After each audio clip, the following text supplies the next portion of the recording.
Welcome to the Shirt Was Cashed Live podcast. These are recorded every day at 8 p.m. CST with audience members like you. So if you'd like to be featured on the show, find us on Twitter at Shirt Was Cash and join.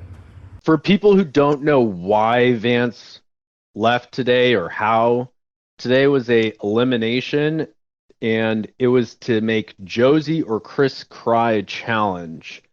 And we did see a huge shift in Vance. If he had gone all in like that or similar earlier on, we might have seen him make it to the final. There were some big moments there, especially between him and Josie, which I'm sure someone here will cover. And there was also Letty downstairs just giving it her all. Joey. I was gonna say, there's an interesting point I forgot to add before, but they literally kicked the only normal person off the show. Let's just be real here. That's what happened today. It is true, but I say this every time, folks, and I actually have probably a bigger audience who can hear it. So when people first enter the space, I tend to read out who's first, second, and third. And third place is the best place to be.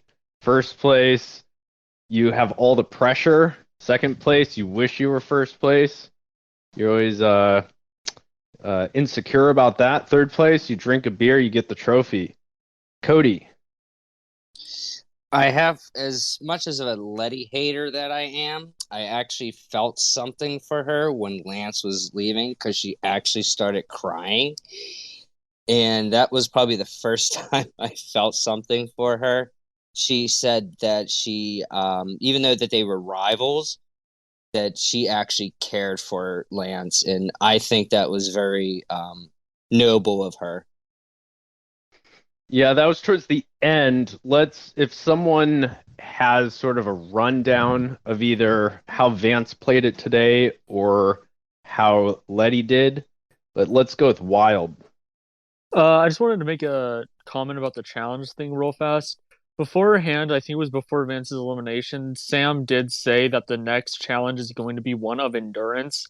It won't be like the same throw shit around or be the biggest asshole challenge. It's actually going to be something that the contestants are going to struggle with, much like the moving challenge. Endurance, that is good news for Josie. Michael. Yeah, there was some discussion. I can't remember if I've seen it on with Sam about trying to stay up the longest. I can remember that coming up somewhere along it. But I just sort of, if you want me to go through a quick rundown on the Vance and Josie stuff at least, or just keep it short and sweet. Or just one of them, but yeah. Okay, what sticks out to you? Well, the thing with Vance and Josie is it kind of shows that, I mean, if people who've dealt with people with like the sort of autism that Josie has, and I think Vance has been friendly with her enough to understand what really clicks with her, and it's that uncomfortableness that she has having her, like, her environmental factors don't matter to her. You could rip up her plushies. Quasar is probably a different story, but you could destroy all her stuff.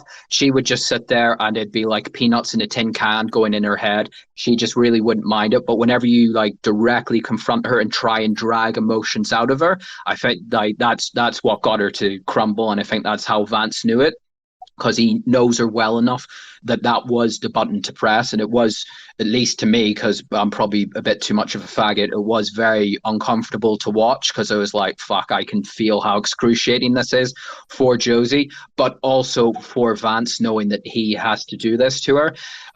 Like Chris, as far as I'm aware, he didn't cry, but Letty certainly got him to go on an absolute spurg out. But Josie, she definitely was crying at certain points, and they were genuine tears, because anyone, like I say, anyone who's had dealt with people with that sort of really socially awkward aspect of autism, like that is what they do. It's kind of what John did as well. Whenever John went and sort of crashed out the other day and hid underneath the stairs in the garage, that's what Josie was doing in the closet. There was just too much stimulation for her to handle, emotional stimulation. She just shut down, because I think the stimming aspect is a big part of Josie, but the other thing is it goes both ways. One, she needs to keep her mind active with the fidget spinners and the plushies, but there's also the overstimulation aspect as well. So if you like notice whenever there's a loud noise around her, that even if it isn't affecting her, she'll do like a quick twitch of her neck because she just gets overstimulated too And much. just to add a little framing there. So it's down to the wire for Vance. Today literally was elimination, him or Letty.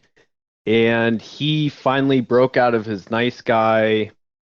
I was gonna say character, but that's just kind of how he is. So he put on a mean guy character. He actually went evil today, and he knew that. I mean, the challenge was to make Josie or Chris cry, so he picked Josie. And at one point, he had her in a corner and was just guilt tripping her for throwing him under the bus for money. Kvetic. Yeah, and I kind of think Vance should have won. I know somebody in here was saying earlier that they were impressed with Letty's performance, but I think objectively, when he was going after Josie, I think he was winning. I think later on, when him and Letty were against each other, it was more of an even match with both of them taking L's and W's. But I was actually really shocked when he didn't win this challenge after the whole situation with him screaming at her in the hallway and her hiding in the closet. It felt like a lot of what Letty was saying to Chris, although very powerful, was kind of just bouncing off of him. Excuse the pun. Yeah, he definitely had the standout moment in the contest. They did, when they were saying the goodbyes, take more into context than just this contest. Vance. Even when we lose, we win. I have never been more at peace than I am right now. I see in the morning, Jet releases a Menace challenge, and first thought I had is, for shame, Jet Neptune. This is very lazy. You've done this 3 or 4 times by now, and I understand. This is against all of his weaknesses. There is no feasible world where Vance will compete with Letty in this realm. You see it immediately. One of the rules that Jet actually lays out is he wants to award people for creativity. Don't just like make a mess of people's things. Don't just spray them with mustard like you always do. Try to be creative and figure out something new. Vance struggles with this. He's not the one that's confrontational, starting fights, talking smack. He is in the back, and this is why I've been amazed by him today. He was today's main character. He completed his character arc through the help of Josie, absolutely. And now, I think there was some collusion. I don't think that's too controversial about Josie wants to see Vance be the final 2 with her. I don't know if anybody else in the audience did, but I think she definitely set that up. And you could see, I think there was a moment when it actually genuinely got too much for her. And I do think she genuinely, because you saw in the past when people said she was accused of pushing Vance in this walking challenge, she cried after that. She got very upset about this. And I do think those emotions came crashing down on her. But we saw him evolve into a point where he's confronting Letty. He evolved to a new form. This happens when he completes his character arc. He understands he's not going to last. He accepts his metaphorical death from the show. He's not long for this world. And that's only at that point can he ascend and no longer fear retribution. All day he was accepting his fate as well. Very interesting. We'll go Brennan and Stardust. Yeah, that was beautifully said and absolutely true. No, I have to completely agree with you. And Look, maybe I got a little swayed, to be honest, by chat and everything, but even then, I have to agree there did seem to be a little collusion on Josie's part. But you could definitely, and I think it was very kind of to follow up on, I forget who was saying it exactly about when he was saying, like, look at me over and over, like, look me in the eyes. That is a pretty good way to fuck with an autist. I was impressed with that. I was like, that's kind of how you get in their head and everything. Letty, when it came to the time when they were in the hallway and staring at each other, I can't fault Vance for kind of cracking against that, because dear God, if you were watching the hallway cam, it faced directly into Letty's eyes, and I'm not a big her raccoon eyes, but yeah, she was Her eyes look in a given few different directions. all of the she was increasing the sexual intention there as Yeah. much as possible. Yeah, Stardust. So I won't disagree that I think we. Oh no, your already mic is all fucked up again. Rugged. Oh, okay, thanks guys. All right, Don't yell, Joey. that made it worse. Joey. Kvetic. Hey, yeah, I wanted to add when talking about Vance and Josie and collusion. I think even if they did have like a plan, I think no matter how much they planned it out, like when you are sensitive to loud noises and someone's screaming in your face, like, yeah, maybe even if they planned it, it's got to be getting to her at a certain point. It was. I mean, anyone who has not seen the clip of Vance going his actual Dark Vance moment today, where he had Josie up in the upstairs hallway, he went hard there. I mean, as even just a guy watching it, and I know he was doing it for the camera, but it's interesting because it's a reality show, so it's both fake, but the fake brings out real. So the actual confrontation, having such a big dude screaming at her more or less and calling her out, basically forcing her to admit to something she may or may not have done, and also just continuously saying, "Don't look away, look at me in the eyes, look at me in the eyes." I mean, is uncomfortable to watch, to say the least. Cody. Yeah, Jason was talking to Chris downstairs, and Chris was talking about that moment, and Jason said that was all fake. But looking at the footage, that didn't look fake at all to me. It looked like it was real. So I don't know, is she a really good actor, or I don't know. I'm like fucking confused by it. No, like as was said, there might have been some collusion into it, but Josie, like, she genuinely crumbled. I hate to go back to like personal experience, but anyone who's dealt with an artist who has like the social quirks that Josie has, you know what they're like. She might have planned and thought, oh, I can handle this, but no, like she crumpled. She crumpled completely. And Vance knew exactly what he was doing by demanding that she look him in the eyes, because that's one thing she can't do, and people with those quirks can't do, is look people straight in the face, because they have troubles like processing emotions. And then the shouting in her face she was just overstimulated. She just completely collapsed, and that's why she hid in the toilet and then in the closet. Like, might have been planned, but Josie crumpled, right? Planned or not. Isn't it interesting also on some meta level what it takes for the everyman archetype to finally play the game that they're in? He's been here for how many days, and he's been playing the game. Definitely, we've liked the game that he's played, but it hasn't been his best game, potentially, right? He's had some shining moments. He is a great actor. Obviously, everyone likes him. He's a likable guy that is the everyman. But it took until Armageddon and his literal end for him to finally break and go for it. Schizo, then Vance. So, just to give a little perspective, I am a very hypersensitive person, and I suffer from a lot of the things that Josie does as well. And I don't think she was faking. There's a point, like, she went into that 100% with the plan to help Vance and help further it along. But being forced into a corner like that, especially, like, I've had situations like that where I have to look someone in the eyes, and I can just, like, feel my head going numb, and my knees feel weak, and I just want to get away from that situation. And no matter how hard you try to, like, persevere through it, your body just won't let you. Yeah, and Schizo, you might want to rejoin. You are a little rugged. Vance. First thing I want to say is I personally thought Schizo sounded fine for me, but Second of all, I want to go back to what Jet said about creatively being a menace. What Letty was doing is she was going back to her old bag of tricks. Right away, she was splashing stuff around, making trash in the hallway. Obviously, that's not Van.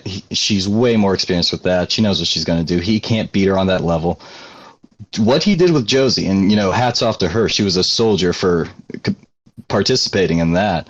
But this was a gambit because people have done what Letty has been doing. She's made Chris freak out pretty much every day these past 2 weeks. This isn't anything new. She didn't do anything new.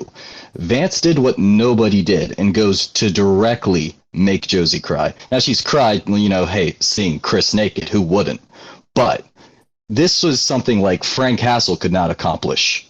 This is something he's transcendent, and he's finding a way to play the game. He's not playing the game the way Letty plays it. He's finding his own way. This is what I find so admirable. You kind of just added something that wasn't quite on in my mind, that she was collaborating with Vance. So did she actually break there, or was she playing a game? And if she was acting, it looked absolutely real. I'm sure to some extent, regardless, it was real. It's a real situation there. Two people in that hallway. But to the extent she might have acted into it and overblown it, that is huge W's long term for the Josie cells. Naisa. The other aspect to them like colluding and doing that, and how it does actually make him a menace, was that it pissed Letty off. She was so annoyed that she couldn't do that to Josie. So she was trying to copy Vance. She was trying to get in on it and be the one to crack Josie, but she couldn't. So I think it's still counted as being a menace because of how much it fucked with Letty. Schizo. Yeah, on that, Josie has been through the ringer with people personally just trying to break her in all of this. 100% she probably tried to help Vance win this, but it got too much for her. But the only one that was able to break her was the only true friend that she had in the tank left. Someone that she trusted was the only one to be able to really get under her skin, and she couldn't fight back the tears. I mean, I have to say, yeah, it was a very emotional little moment, regardless of it. I mean, to the extent that might have been acting, obviously it was from Vance, but part of what made it so hard to watch is, Vance was going for it and breaking character, and he still couldn't quite get there. So there's this massive strain inside of him from who he is normally and what he was doing in that moment. Michael. Yeah, I mean, it's a fascinating part of Josie's character as well, is like I was kind of mentioning, environmental factors just don't phase her at all. She gets sugar poured on her. She asks if she can eat it. Her plushies get torn apart. She puts their head on her head as a hat.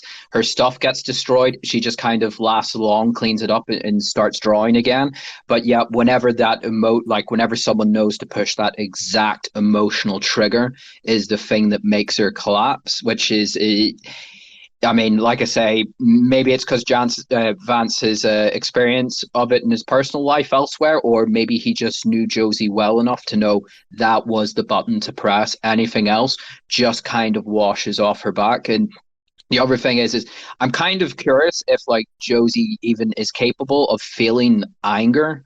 She can feel sad and stuff, but I mean, it's just the amount of stuff of hers that gets destroyed. Obviously, it's happened to everyone, but I don't understand whenever people say oh, everyone's conspired against Letty. I've never seen Josie do that. Josie, Letty's pouring water on her. Josie's going around smashing her stuff up.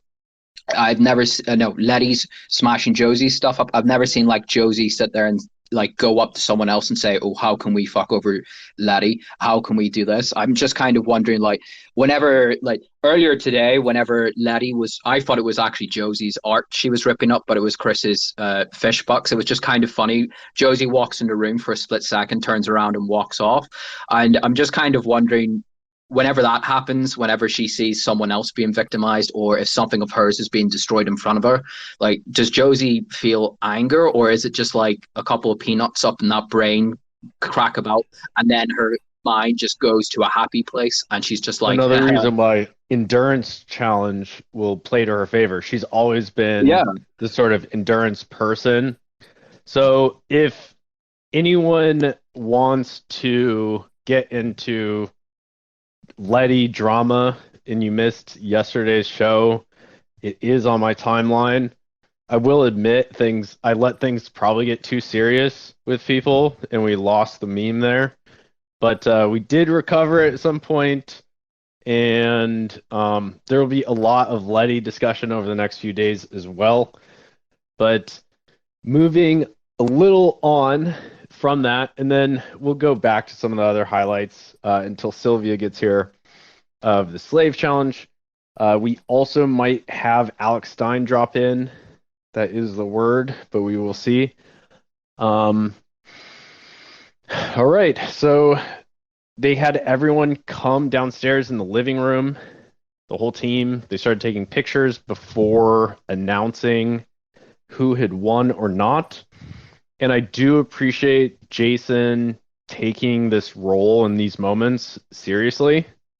He just is sincere. He puts out a final word of sincerity for the fish that are leaving.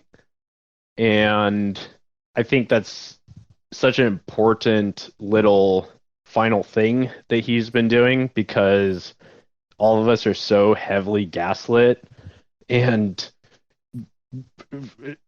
any of us, all of us that have really been following this do get caught up in some sort of emotion or some sort of moment for one of them or another, which tends to be against someone else too, because it's a competition. So he did have a serious moment where he just said, more or less, the reason that you are being eliminated is the exact reason why you're going to go far in life, why you're such a good person and people like being around you. It was a very touching moment and goodbye.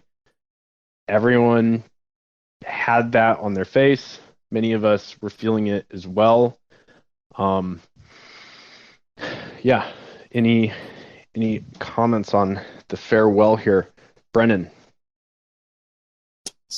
Yeah, it was very well said by Sam, and it's one of the things that I really, really have always liked about Sam and his uh, content, even when he's just talking into a camera, is that he's always made it very clear, how easy he is to get emotional, how sincerely he takes things. There's videos of him crying in front of college students after calling them fags for an hour and a half, just looking at great art and listening to Wagner. It's something that I very much appreciate about the man. He's a sincere guy in his heart, and he cares about people, and I like that a lot. People really don't. I mean, I was more focusing on Vance here, but yeah, people really don't understand him very well. A lot of us, and he's such a multi-faceted sort of content creator. It's always, I don't know. I think it's full circle on that whole irony circle chart thing that we've heard so much about. But it's very easy for people to project their own beliefs on his content and not see the man. Cody. I really liked, or going back to Lance, I really liked the conversation Josie and Lance had before he left. He said to Josie, he's like, you're the one that I connected to. You're the realest one in here. You're a genuine person. And I think that they probably were like very into it when they were going through the walking challenge, because they were stuck together. And I think that's where they most connected with. Yeah, agreed. We even had a moment just after that. I think we saw Letty show true sadness. Maybe she has shown it before, I'm not sure, but for Vance, she definitely did. I may have retweeted that one. No, I was clipping it and I didn't post it yet. But that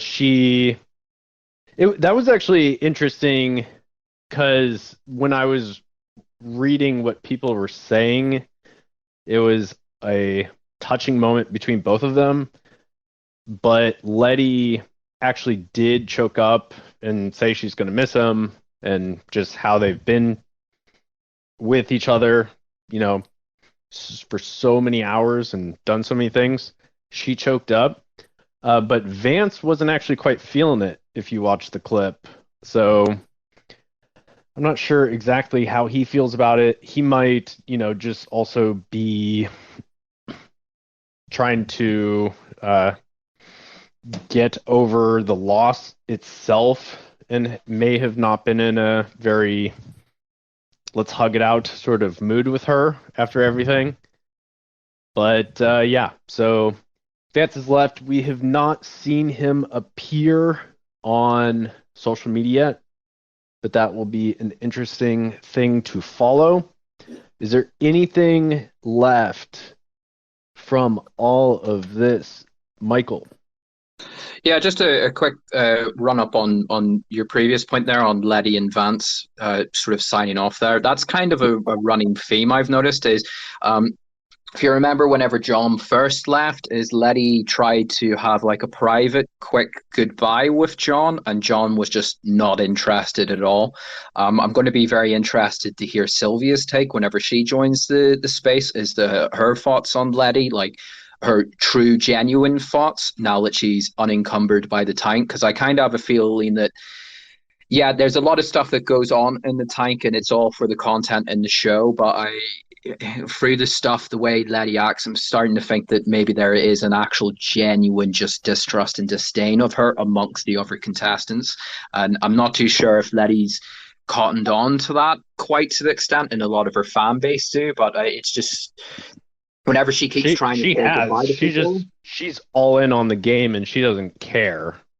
And well, I mean, she clearly cares to some extent. The way she tried to say goodbye to Vance today, and she was just brushed off. Like, she does put up a good face and stuff to it, but it's one thing. Oh, look, they hate me for the performance, and then there's another. Oh, actually, they really do hate me to such an extent that they don't even want to have a final like goodbye from me. Like, I'm just thinking like that's.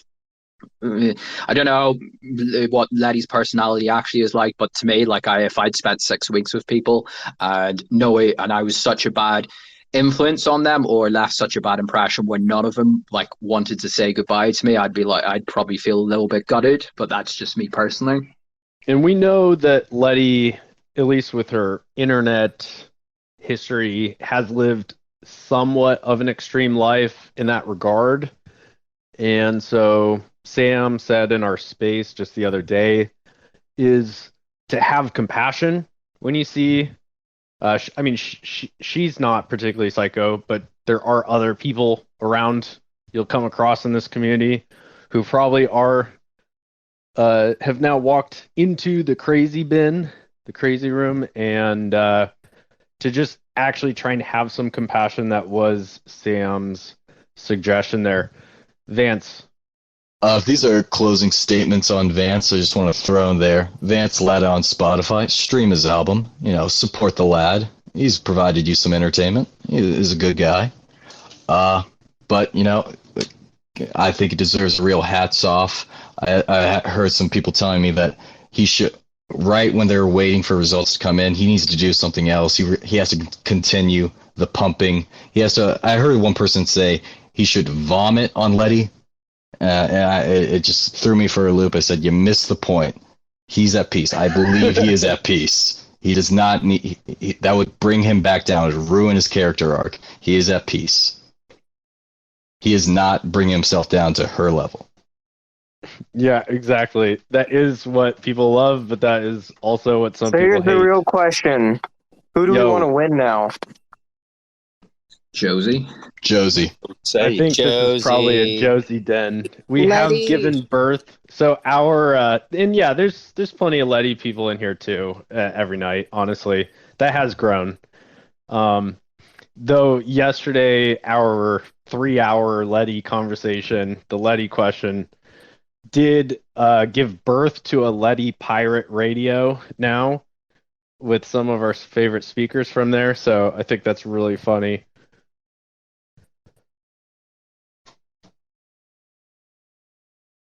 I think I still stick by my original goal, my original plan of castrating everybody, institutionalizing them. I think that's probably the best way to go.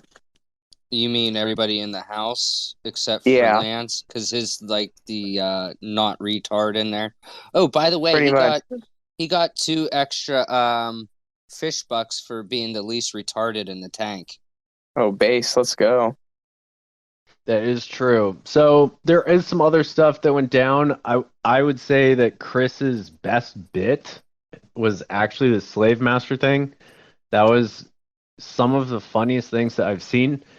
I do want to switch now the format here away from hands and start off. Let's not talk over each other, but who wants to lead here? I want to talk about John's confessional last night. It happened after the call, and it was the best confessional of the show so far. It was so hilarious. So to give a rundown, I hope someone can clip it though. John basically went that, he forgives Letty. He will still buy her the book. He's a man of his word. What's funny is that he said that he wants her to win because he thinks if she doesn't win, then she's just gonna kill herself. He thinks that she's mentally unstable and that she's only doing all this horrible stuff because someone really hurt her in her life and she desperately needs the money.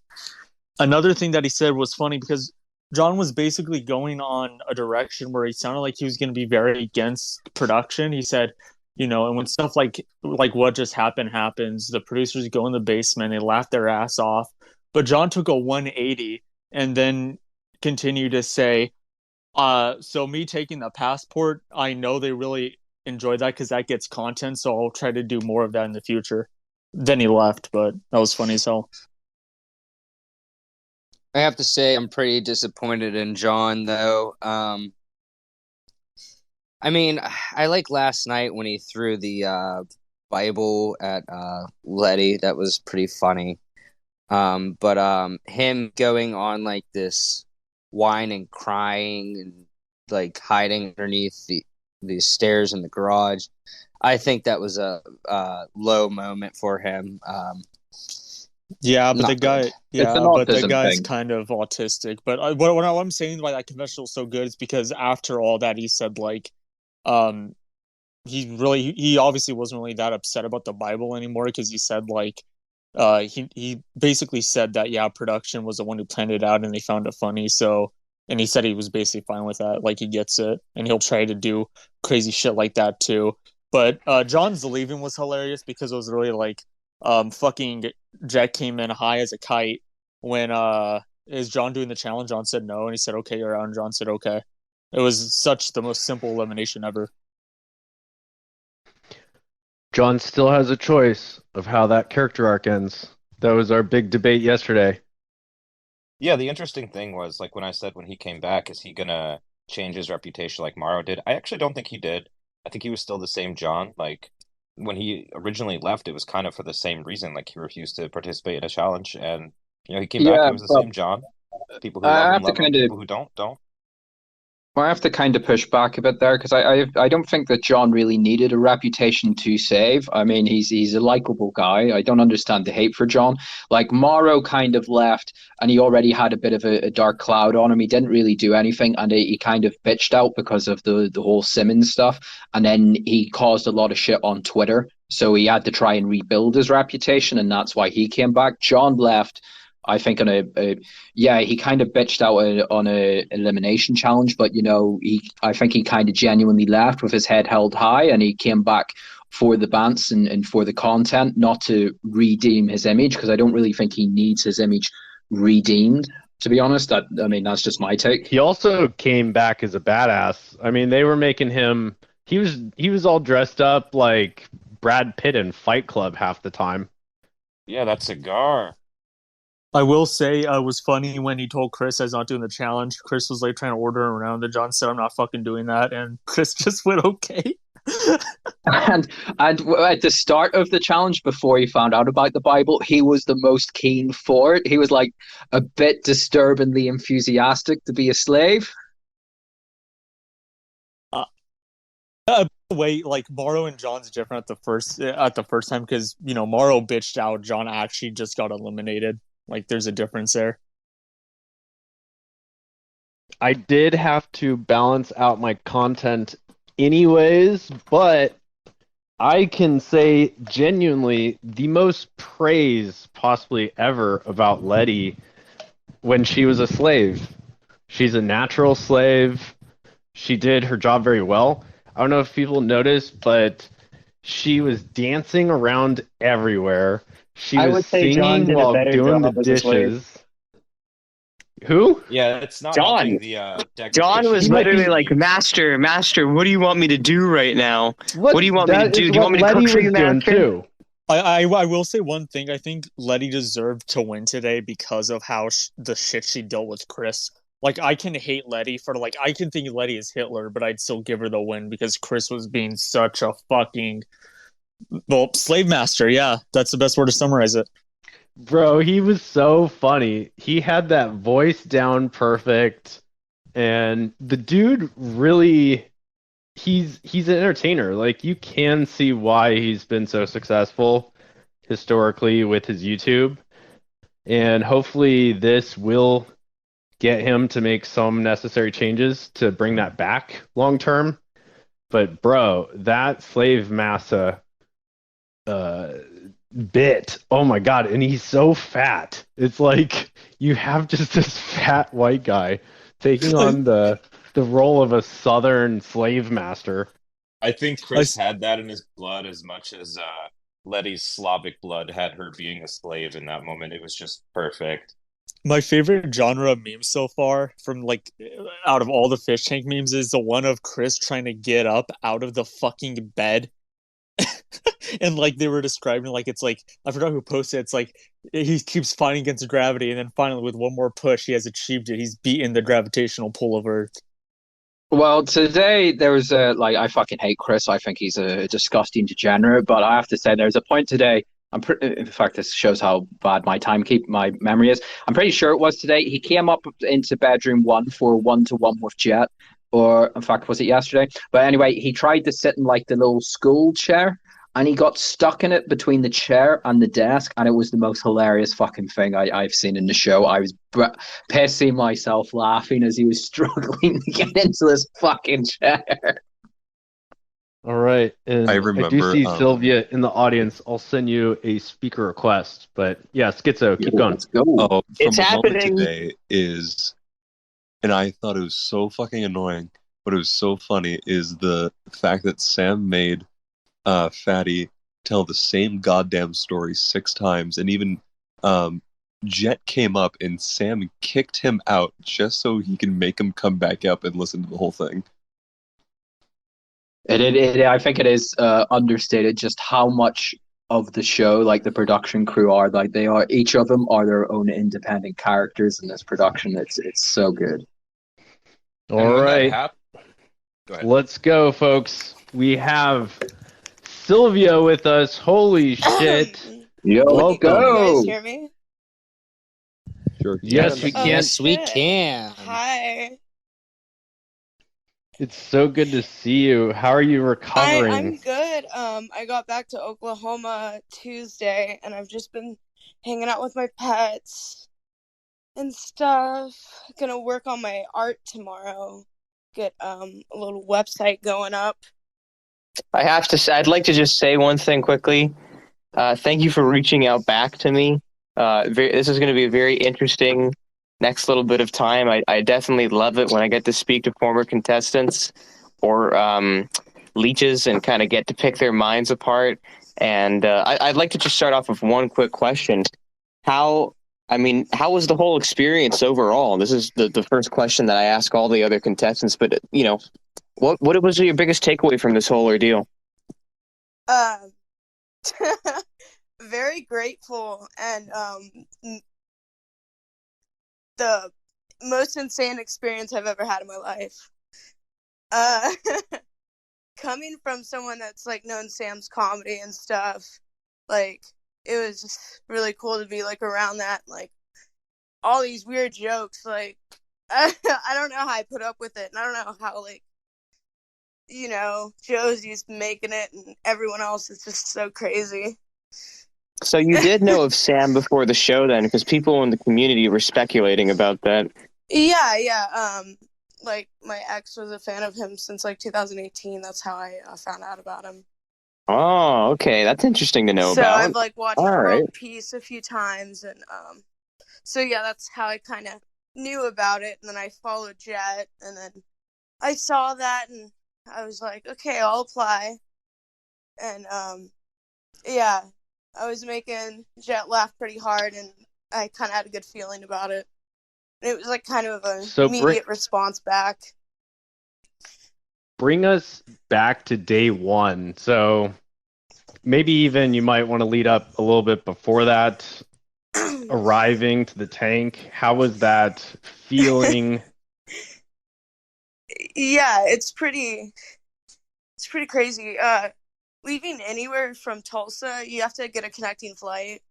So it took me a while to even get to Providence. And then it took, I waited at the airport for about an hour.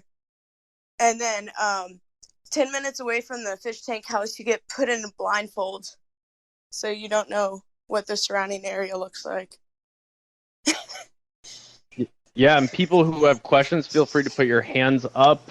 That must have been a crazy experience. Did it feel like you were going to Guantanamo Bay or something at that point? How much did you know? Well, I really had no clue. I didn't know if I was in Rhode Island or Massachusetts. But I was just wondering what the cars next to us passing by were wondering. Like, just seeing me in the blindfold in the back. Like, like the Uber driver. So they blindfolded you to transport you to the house? Really? Just for like 10 minutes before you're there. No Sorry, way. I'm a little That's stoned. something that's new. Yeah, that's why we had a bunch of like chunky black blindfolds around the house. No way. That's a very new piece of information to us all. Yeah, I thought you guys would know because we mentioned it a few times. All right, Schizo. So when you first entered the tank, I want to know, like, what were your initial, like, impressions of your fellow contestants? We're all fucking autistic as fuck. Besides Vance, he's like the only normal person. Very so true. Michael.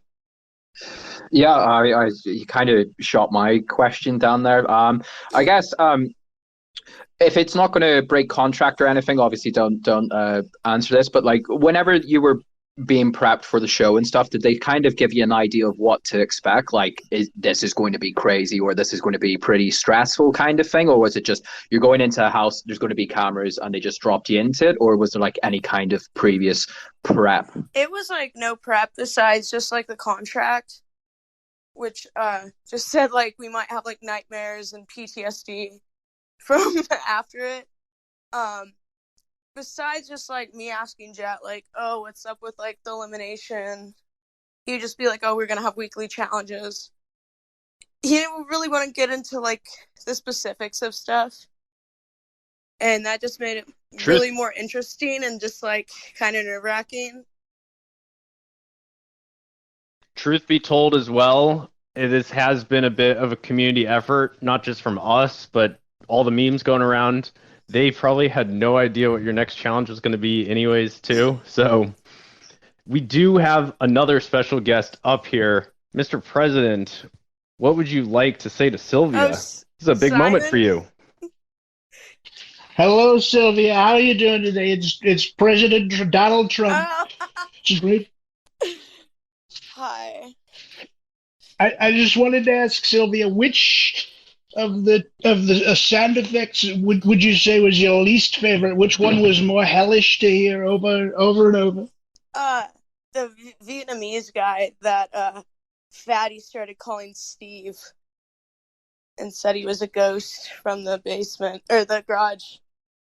That was probably the best one. And Mr. President has been one of your bigger fans. He's been watching you and just commenting that you might be up for his cabinet on his next running. So could be a big career move there. Cody. Just want to say, Sylvia, I didn't like you in the beginning, but I loved you at the end. Thank you. And my question is, did you have any strategy going in? Because most of the time you were reading and everything, did you have like any kind of strategy going on how to win? Well, going in, I mean, I even said this in my audition tape, and it got clipped for the trailer, was that I wanted to align myself with someone. So, coming in week 1, Vance pulling me aside with Daniel, and Josie kind of saying that alliance was, like, pretty cool, because I was already thinking that. And then, yeah, it was basically just, like, analyzing everything. It was just so much going on. I was just pretty overwhelmed and kind of scared to come out of my shell. Like, I know, yeah, I look like eye-catching and stuff, but it's kind of hard to show my personality sometimes. So, yeah, I just, like, I don't know. I just want to stick with Alliance and then slowly start to talk to people more. Well, at first they didn't even know if they were going to introduce alcohol. I will say the whole game changed and personalities finally started really coming out when the alcohol started coming into the play. Oh, yeah. I wish you guys could have seen John that one night when Simmons left. It was so fucked. He just drank so much. Oh, was that the night that he slept in the laundry room? Yeah, that was absolutely wild. Xvetic. Hey, how you doing, Sylvia? This is that photographer who was up. Good to see you. Hope we still get a chance. Yeah. I was really busy. I was on set with Batty and everyone. I was so happy to see you at NDE or World Peace 2. Don't even worry about it. Back. We'll get a chance. I'm in talks with Scott and stuff, and I'm pretty sure there's going to be like a reunion of some sorts. So awesome. I wanted to ask kind of a post Fishtank question. So when Morrow came in, I know he was kind of gaslighting everybody and said that you had hit something like 80,000 followers. Yeah, I'm pretty sure someone bought me them too. Yeah, I didn't know if you knew that. I didn't want to be the one to break the news, but I was wondering like how you felt when you got out and you realized this might not be a gaslight, and then again how you felt, oh, somebody bought me a bunch of fake ones. Like, what was your reaction? I thought that was pretty bold to keep the joke going. It was kind of hard to tell because I was getting hit with messages every other second, and I still kind of am.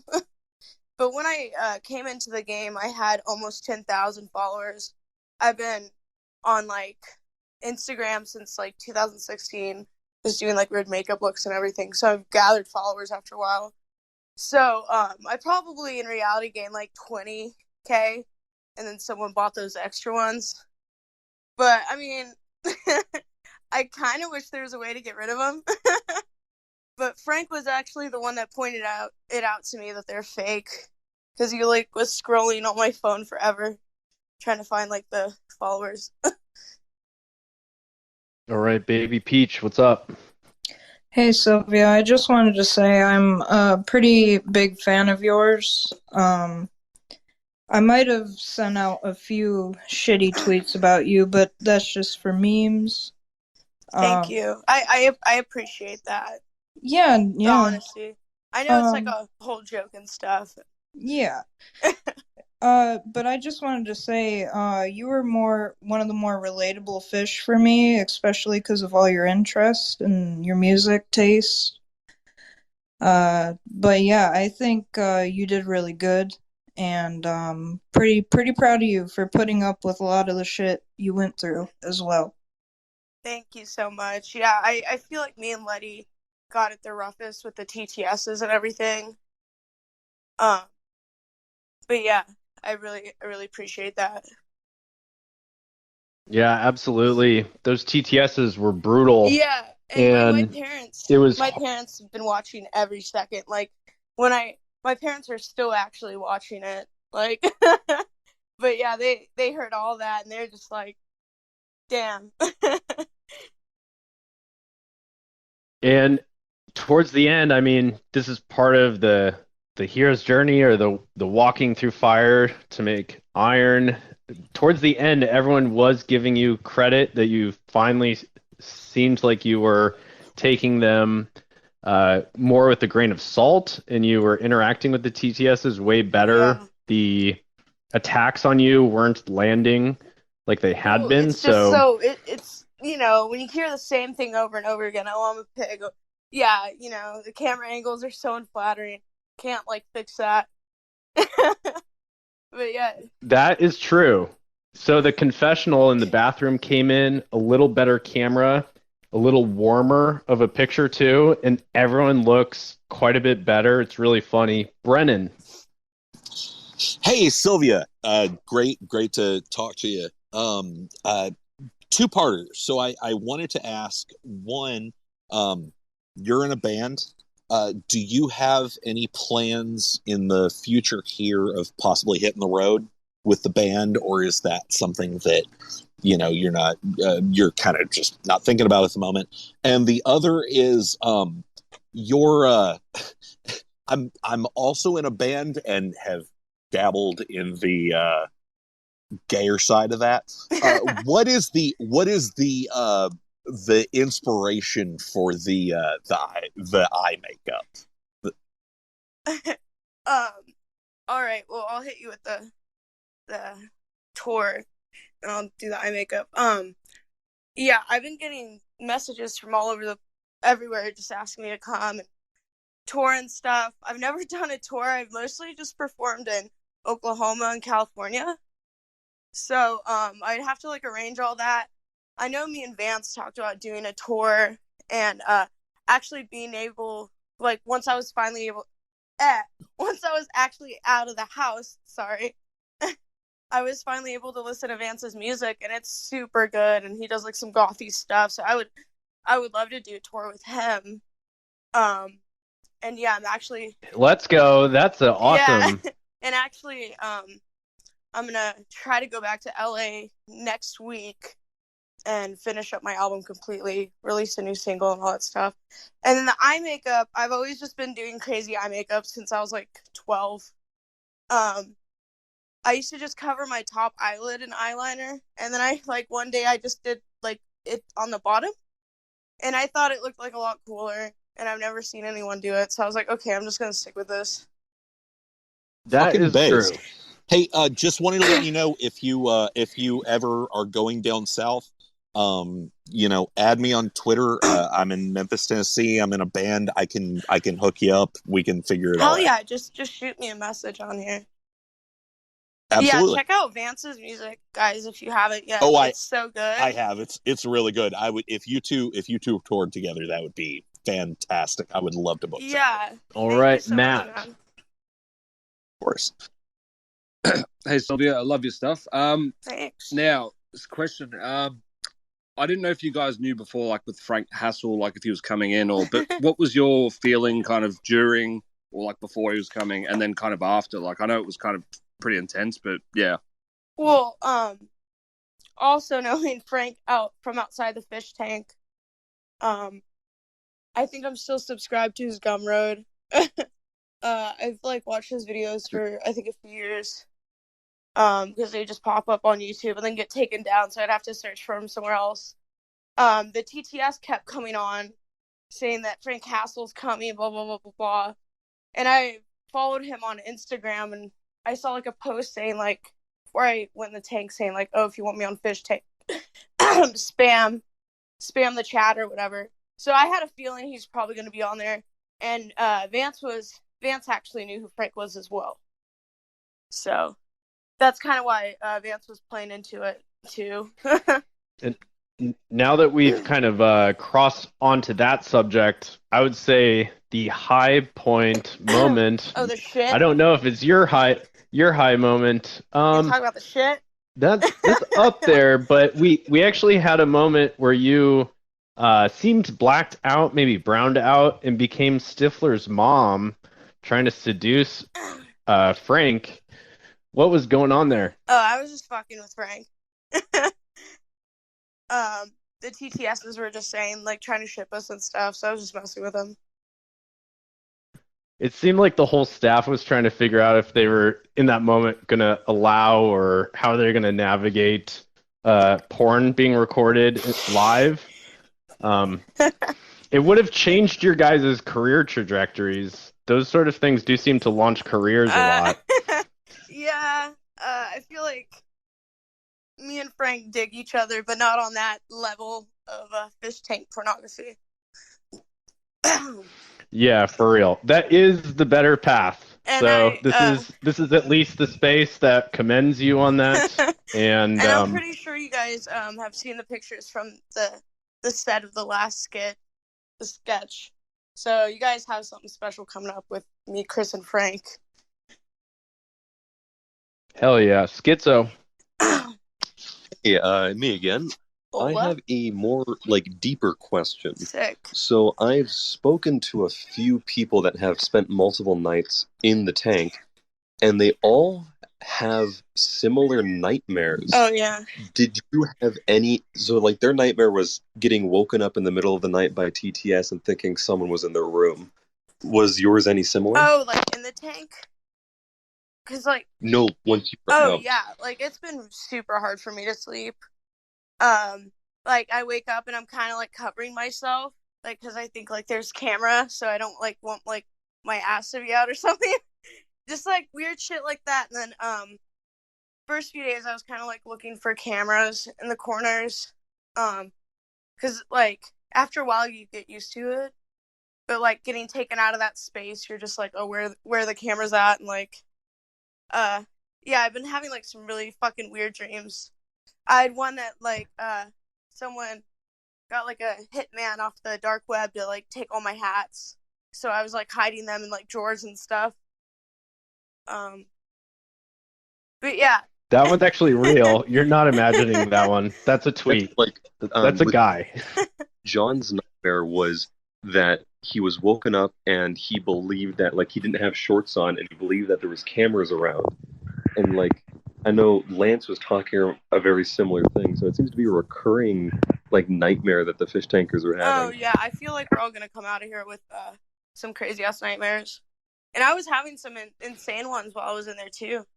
It was I try to go to sleep to get away from the chaos there, and it just follows me in my dreams. I know Letty was having dreams about Fish Tank too. We're all dreaming about each other and shit. I remember it was one morning after me and Letty's fights, and I was just I just went up to her and I'm like, hey man, I have to apologize for something. And she's like, oh, what? And she was really into it, and I'm like, yeah, I tossed you down the stairs like a bowling ball in my dreams. I'm so sorry. And she, because I kind of felt bad. It was very real. I remember you saying that. Really fun. Yeah. All right, Michael. So I was one of these people who thought that at the start you were quite boring, and I was a bit frustrated because you really started to live up into your arc towards the end. I'm just wondering, was there an event or a certain point where you started to really get into the groove and the swing of things? Was it just the alcohol that came into the tank, or was there another underlying thing that ran through it? And then just finally, I know there's a whole bunch of people who are dying to ask, and if you're willing to divulge, but genuine opinions on Letty and Josie. I think I can say that, but I think it was for me when Frank came in, because I would show my coworkers and shit his videos because they're just so crazy, and I'm just with a bunch of people I'm used to being around for a month, and then he just comes in and he just has such a presence. I feel it kind of woke us all up, knowing that we're nothing is safe or sacred there, not even your toothbrushes or anything. And then yeah, Letty, I don't know how much of a character she is being at this point, and how much is the real her. Because again today with like the what was it, like nuisance challenge. She just always goes for the toilet and puts Vance's like shit in the toilet. It's just like all the toilet play is just getting old and it's just gross. Like, and Josie, she's amazing. She's great. There we go. Yeah. You've come to the right space. I mean, There are definitely a larger group of Letty supporters. So shout out to them. Hopefully you will find Christ. Brennan. yeah, they're the ones leaving hate comments everywhere on my shit, so I know who they are. I am not surprised to hear you say that. I wanted to ask, when you showed up, I know, and I cannot remember the title of one of them, but I know it was a book regarding the CIA and Charles Chaos. Manson. But you showed up, Chaos. Yes, you showed up with those two books. How did you finish them? Did you enjoy them? How'd you like them? I actually finished 4 books while I was at the fish tank. I finished. No shit. Yeah, Which I ones? finished Chaos, which was great. I I was a weirdo in middle school. I would carry around my Helter Skelter book with me. Dog. And me I didn't too. know that Yeah. Chaos book existed until like last year, so it was pretty cool to finally actually read that. And then I tore out a few pages to start making collages with. And then I did still in my suitcase. I still need to kind of unpack. I did Industrial Society and Its Future. It's classic. Aced. And then I have Fight Your Own War, which is the book about power electronics and the noise culture scene. Talks about like it from like Scotland, England to Japan to USA. Is power electronics something that you've worked on, like as far as noise music, things like that? Yeah, I do. Like that's what I started off doing music with, is just noise when I was 17. That's fucking awesome. Yeah. Nice. And then I read Dante's Inferno. I think that's nice. Yeah. I think this question just won over a bunch of people with those answers. Yeah, base Sylvia, Ted. which I knew this before. Uncle Ted. Flappy, what's up? Hey Sylvia, it's really cool talking to you. Thanks, About the dreams, I had I don't know if anyone else had this, or I'm obsessed. I was watching the show so much. I was at like one point I was having fish tank dreams. Like I remember I had one dream Gold Striker was in there, and I think I had another that Damien was in. Yeah. But my question about the cameras, because now you watch the show, you know how many cameras there are. But I remember when you first got on and like throughout the show, Jason was like, "Oh, there are more cameras." Yeah, like in Did the you ever bathroom and think stuff. there were? Yeah. Did you ever think that there were more cameras than there are? Oh yeah, definitely. We all did. We were all a little nervous, not knowing where to change. I know during the cell challenge, Letty was terrified that there's a camera in the closet for when she was peeing. So that was like a whole thing. But the only camera in the restroom is the confessional, which they put that in like later. And people increasingly just take dumps there and whatnot. It's funny to see how the social norms have evolved from week 1 till where we're at now. Yeah, I mean, with the chain gang thing, when we were all on a chain and some of us had to use the restroom, we couldn't shut the door, and the chain was just, because the chain's just chunky, you can't shut the door all the way. So I have to imagine you are happy to be on the outside now watching. Yeah, it's just not, I mean, it's just boring without John. I was happy John came back, and now John's gone, Yeah. and now Vance is gone, so it's like, shit. This will probably be a short one because she was only there for a moment, but if people remember Ella, you had a bit of a legendary moment kissing her with Frank laughing behind you two. Oh, yeah. What's the deal with that girl? Well, I haven't heard from her after the show. One of my best friends was actually watching and told me, like, not to talk to her again because she was, like, talking some mad shit about me. But, I mean, like, I'm not even going to try to find the clips because, like, the camera's running all the time. So, fuck that. she seemed cool. I didn't really know what her deal was. I guess just to copy Josie. Like I said, she's just like a bootleg white Josie. But she came in saying that she was a Sam fan and she's been following it on Twitter. I think she just wanted to be involved for a second. And she got that. So. All right. How are you feeling right now? How much longer you want to go? We could keep I'm going, or chill. It's nice to actually like all right, talk. go. But I never got a fish buck or anything for the kiss, which I thought that was gonna happen. So. Whoa. But that's fucked that up. was the actual first kiss of the fish tank, though. So. Things were finally starting to heat up. All the incels, they were ravenous in our reply sections. Maisa, what's up? Hey, I just wanted to ask, since you mentioned John, did his Bible reading leave any lasting effects on you? Yeah, it did. He just has such a way with words. Yeah, I like started digging the Bible after a while. I just didn't like it with the cell challenge because like the hardest part about that challenge is like we're already stuck in a house that we can't leave. Then they're just gonna confine us to one room, and it's like you know you can leave. Like at any time we could have opened that door and left, but we just had to stay in that room with the fucking babies. And then John comes to the door, and I finally just seen the video of him kicking the hole in the wall too last night. So that was it was pretty cool to finally see that. We might. Oh shit, Lance, what is going on, brother? Hell yeah! Let's go! Let's go! Let's go! Let's go! Let's go! Man, how are you feeling? Vance is gone, Lance. Oh man, I woke up to this. Can you guys hear me? Yeah. Oh no. Oh yeah. Okay. Cool.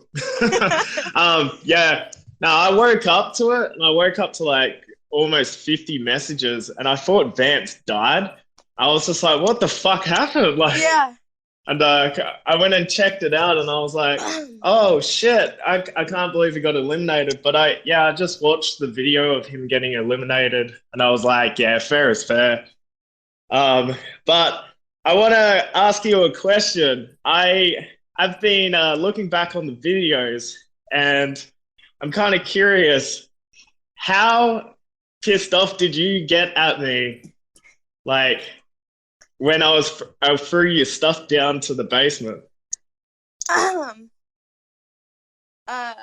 was pretty mad, but it wasn't just because of my stuff. It was more like it caused that chain reaction with Daniel throwing like Letty's stuff in the porta potty. It was just like a whole thing. But then like it wore off because I'm like, oh shit, this is like your job. So I can't really get too mad at you for that.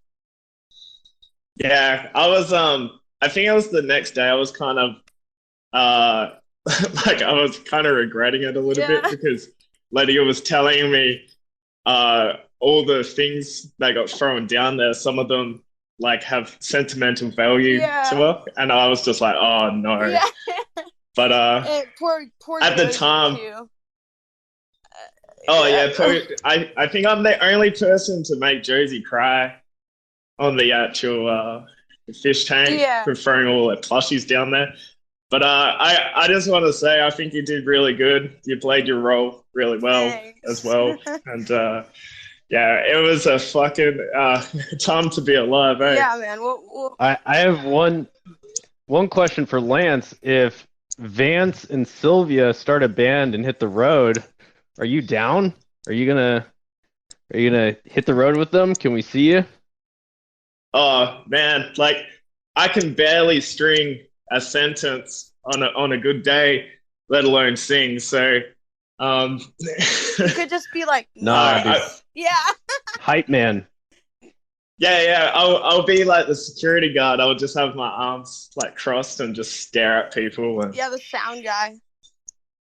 Yeah, and I'll just come in to say like one word. I'll just like, damn. Or something. Word. Like that. Base. Yeah. All right, Mr. President. Well, one question I had was, You know, there's kind of a will they, won't they sort of relationship between Letty and Airsoft Maddie. You know, we've been all wondering, will they hook up? Won't they hook up? Do you think it can happen? She seemed kind of kinked up on that slave challenge yesterday. She might be kind of into it as long as he's coming at it from a down perspective. This is the cracked out president that John has warned everyone about. Ooh. So, but he Well, was asking. I think yeah. you heard him. Mr. President, I think Fatty doesn't have time for that anymore. They entertained each other for too long, and she hasn't given him a straight answer. And that's something he was bitching about. For real, Brennan. Hey, first, just want to let you know, Joey in the group chat was saying his app crashed. He needs you to go ahead and take him off as co-host, and then he can re-request, if you wouldn't mind, because his shit's fucked. Second, question for Sylvia. Shit, forgot. I was just thinking about Joey. All right, Michael. I love you. Happens to the best of us. So kind of a bit of a throwback, and if you can sort of talk about it, what was the swatting like? What was that experience? Were you told beforehand, and like, did the police come in? Like, what could you walk through the experience of the swatting and how it went down? I don't think I can actually talk about that on here. Fair enough. Fair enough. You guys can probably use your imagination when that shit happens. You know, hands up. You guys saw the shit. Yeah, for real. Thankfully, we got those pictures that y'all were safe. Matt, what's up? That was definitely the scariest thing one of the scariest things that's ever happened to me. Yeah, sorry. I was just going to ask Sylvia. What were your thoughts on Chip and was it Chip? Yeah, I think, and Ella. Chip was something else. Yeah, he's a really good actor. I actually ran into Morrow. I think it was Sunday. It was like right after he got out of the tank, because I had to switch hotels. And he was about to get his Uber to the airport, and I got to see him for we talked for 5 minutes. And he asked me about Chip and said that, yeah, he's like a rapper. So he's not actually homeless. He just he's in the same rap group as Jet. Oh, shit. So that was pretty funny to find out, because, yeah, at first I thought he was an actor, and then I thought he wasn't, because I saw his dirt under his fingernails, and I said that's like a real homeless quality. That's how you can tell if they're faking or not. I gotta ask, do you know who Joey is? Yeah. Do you like him? Yeah. I got the gout. Let's go. Let's go. Based. Huge moment. Big wins all around. And I saw Cemetery in February. It was pretty funny to see him. Boom, what's up? Oh, I just wanted to ask what Sylvia, what the imagery brought to mind when Simon walked in. Oh my gosh. Well, that was pretty insane. I think that was the first time we were able to drink again. Or no, not the first time. Ever since John got shit-faced. Excuse me. It was just crazy. Me and Vance just kept looking at each other like, is this for real? And, you can't really, laugh in front of someone's face when they're, trying to introduce themselves. So, but I couldn't really help it. It was just the hair, the accent, and they're, the same height. And he just comes in with the 2 bottles of Smirnoff. And we're just, fake camping, which was, pretty depressing. Yeah, but he came at the end of that. So this might be news to you. I actually submitted Simon, my friend Ty, to Jet, and then 2 days later, no one told me until he called me. He said, "Yeah, I'm on the show." Hell yeah! And I was like, "Are you fucking serious right now?" Are you from Texas too? Yeah. Oh shit, where are you from? I'm west of Austin. Cool. Yeah, I got family in Dallas and San Antonio. For real. Yeah. Yeah, I love I mean, it was Texas. crazy because then for me, that added, I was already doing this stuff and that added this whole other meta level. I spent $400 or $500 on TTSs just trying to get him, like, to stop disassociating from reality. Oh yeah, he was really. I mean, he just kept saying, "I need to leave. I need to leave," and I'm like, man, because he's not up for the grand prize, so it's like if you want to leave, leave. Like you got like 2 fish bucks or something. So it was just like kind of hard hearing that when like we can't really just up and leave like them. But he was a great first freeloader. He also is one of the people, maybe the Craigslist finds are in the same category, that he did not know anything about the show. Oh, wow. I'm imagining he didn't know any of Sam's work, none of it. And I just kind of gave him advice to go with the flow. He got mad when Sam said the N-word, like right in front of him. And he just said, this is a racist ass show. And it was just kept saying that, so the racist ass producers.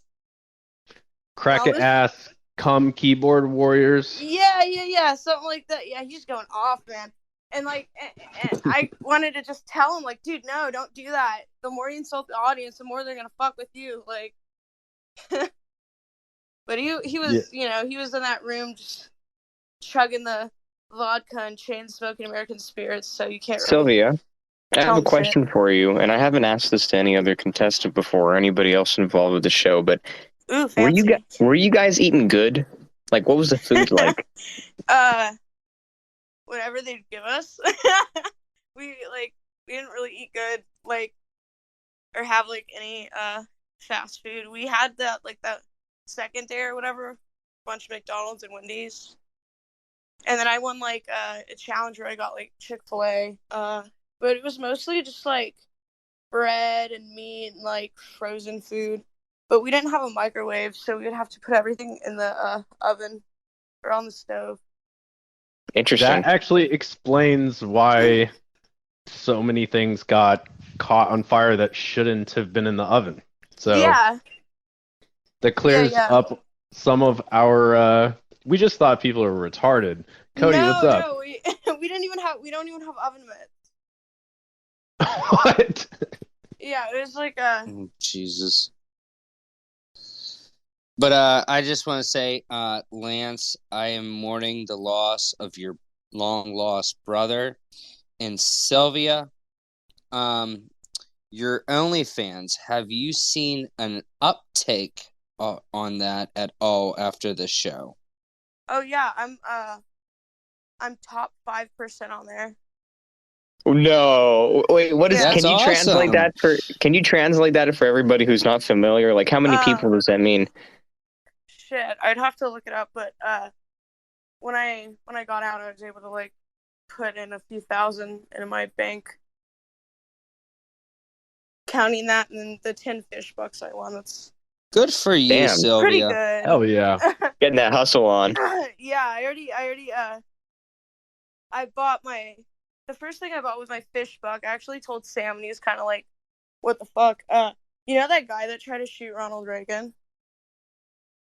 Yes. Well, we haven't read that book, so He was actually in that. He was actually in our Twitter space yesterday. Yeah. John Hinckley or whatever. Yeah, he was in here yesterday. That's crazy. Yeah, I bought his painting. It's like $400 something, but it's signed, and they like sell out right away.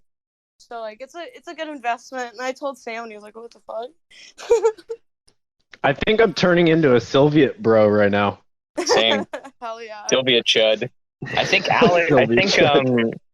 I think Alex Schultz or whatever his name was onto something. Oh yeah. He's a homie. Are you guys? How was that experience? I'd like to hear about that. It was cool working with like the crew and everything. I didn't know Alex was gonna big fan. So it was just crazy, like meeting all those people. Like I come to this set and everyone's asking for pictures, and I'm just like, what the fuck? I And have Chris to was say, there too, and I'm like, what about Chris? I have to say, Alex was literally your biggest supporter online. I can't think of anybody else who was a bigger supporter than you, and everybody in here would agree. He went to bat for you time and time again. Yeah, he is so sweet. Yeah, we all had a pretty sick night after the shoot. We all went like hot tubbing, so that was fun.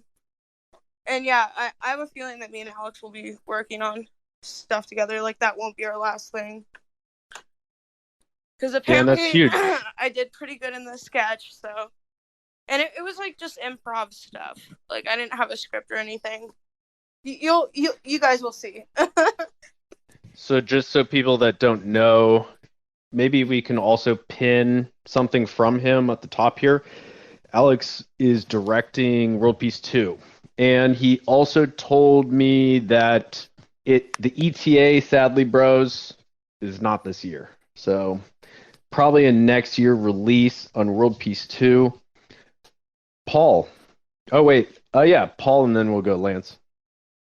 Hey, Sylvia, it was great watching you. So a couple things. Hell yeah. One, how did it feel to win the first fish buck? And two, how did it feel really? Like, what were you thinking when you saw Chris butt ass naked? Okay. So, walking into the house, I was just like, my nerves were all over the place.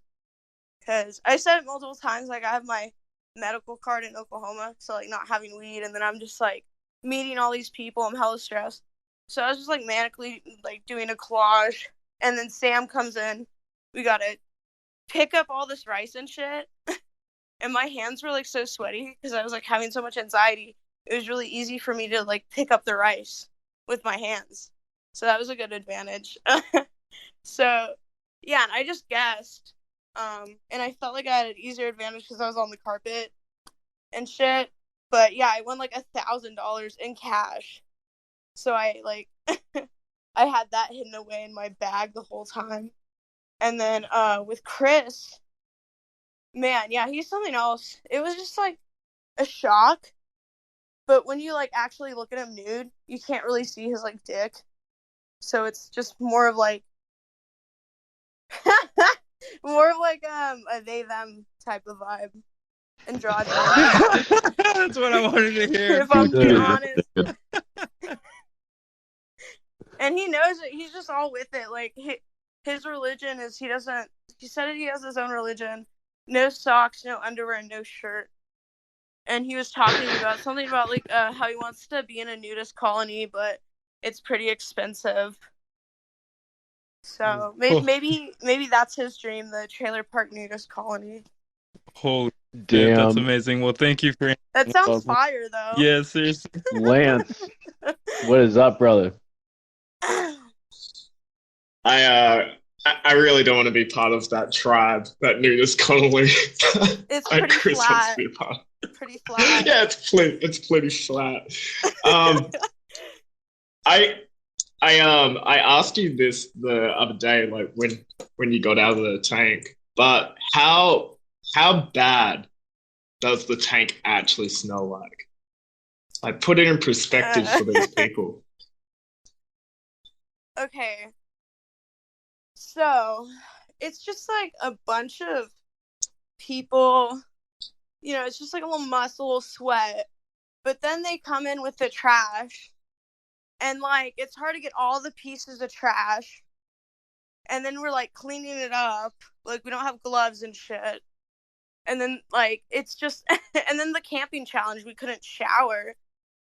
And, like, it was just... Man, and then when Chris came in, it was, like, a different kind of, you know, must going on. Yeah, Chris is no joke. Like, he, like, doesn't shower and stuff, like... Yeah, he's got his own camping challenge. Yeah, and then he's getting poured like stuff poured on him and shit. I'm like, dude, no, like. And then brought the fart spray. That like was the worst thing ever. Like man, I had to wash my I stuff gotta twice, and it still stunk. I gotta ask you because I asked you when we were in the tank, like the last day I was in the tank. How? Because are you a big fan of Frank? Because I'm a pretty big fan of Frank myself. Yeah. How was it interacting with him? He's just such a presence. He's like so tall, and just like, so you just kind of gotta. I just had to look up at him, and yeah.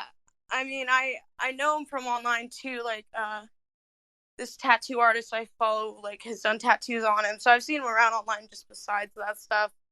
So I know he's like a cool guy when he's not playing the character. And it was sad because like on the day he left, he was wanting to work with me and to get Letty out, which you guys saw that. So it kind of sucked that he left because I was like excited to do that because that was my plan in the first place, was to work with him. Yeah, I'm kind of glad they split us up because I think we would have, like, the house would have looked like a fucking disaster if we kept going the way we were going. That was like the worst cleanup because the flour with the coffee grounds and then the Alfredo sauce, it's just like caking onto your feet. Like when you're like pulling it off, it looks like dead skin. Yeah, I personally believe, I've said this in my Q&A that I'll put up. I reckon that's when the house smelt the worst. It smelt like a musky bolognese. Like a bullet, like that only just happened that day, but it felt like it was already rotting like hours later. That house will never be clean. And like Betty said, she took a shower after getting like stuff poured on her, and she's like, I took a shower and I still like feel so dirty. I'm like, yeah, it's a house. Yeah. One more question. I know like you probably want to move on, but yeah, those nightmares are no joke. I'm still going through them. I think I have more like John. I keep waking up thinking I'm naked and thinking that cameras are on me, and it's no joke. But like, that's not on the showrunners. I think it's worth it. It's not. It's like such a small thing, but it's. This is a question kind of to both of you. What's it like? So Sylvia especially, but really both of you, going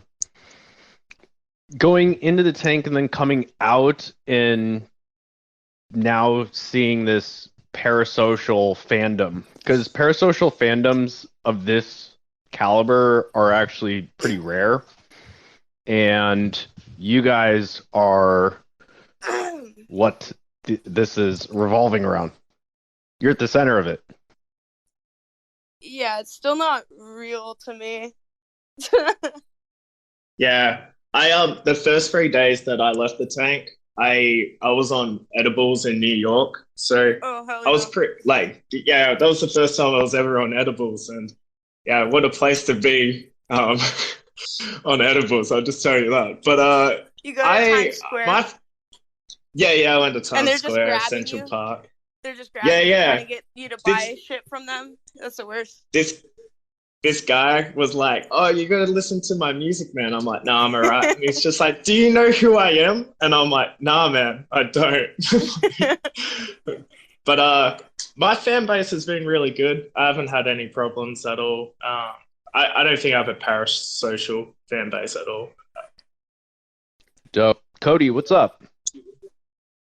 So, Sylvia, what do you think your hardest challenge was? I think your hardest challenge was the Chris completely screaming in your face when he was doing the workout challenge, basically being a drill sergeant. I seen you breaking down on that. Like, how was that? Well, I was just not having like a good day health wise. I have like this pelvic disease, and like it makes me throw up sometimes. and like it when I get stressed out, like it causes pain, and then I like throw up, and that's kind of what was going on. So I went up to the bathroom, and like also I can't lift like 2 30-pound weights with like a metal rod and screws in my hand. Like even after trying, like the next like few days after, my hand was just sore. I just kind of like I've been yelled at like that a bunch in my life, so I was If just you have like that, taking it. if you have that reaction to stress, who do you think stressed you out the most in the house? Probably Chris doing that. Oh, what? All right. Well, hey, Frank, what's up, buddy?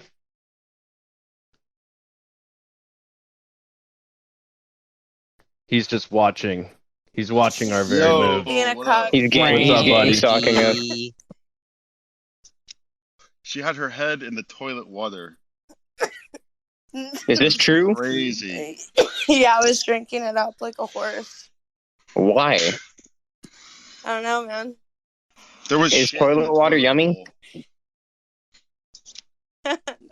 She had her Was it head in Chris? the shitty there toilet. was, There like- was there was shit all over the inside of the toilet. Was there Chris's poopies in it? But I had to throw up somewhere and get away from him yelling. So, Frank, how has it been, I guess, interacting with, the fish now outside of the tank? You definitely have one of the more unique roles in there. And even still today, like as a speaker here, you kind of still have that role. Yeah, it's a lot of fun. I get to hang out with Sylvia. I'm trying to hang out with Vance tomorrow. I would have hung out with Lance if he was still in town. I like to hang out with anybody, really. It'd be a good time just to chill and talk about, what we experienced and all that shit. Yeah. It's a good time.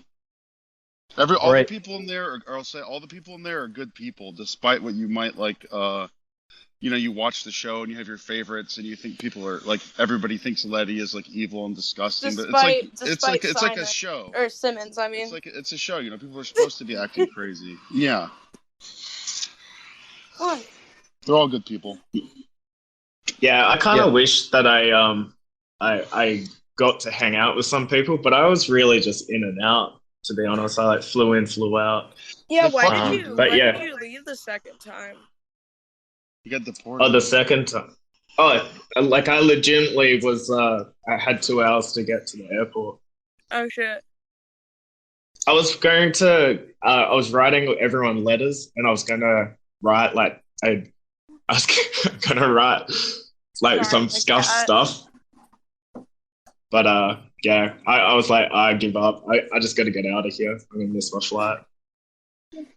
Frank, what was the most standout night for you? I think just going back in my head, your first night First night was really fun. I think every night. I'm trying to think if there was a specific night.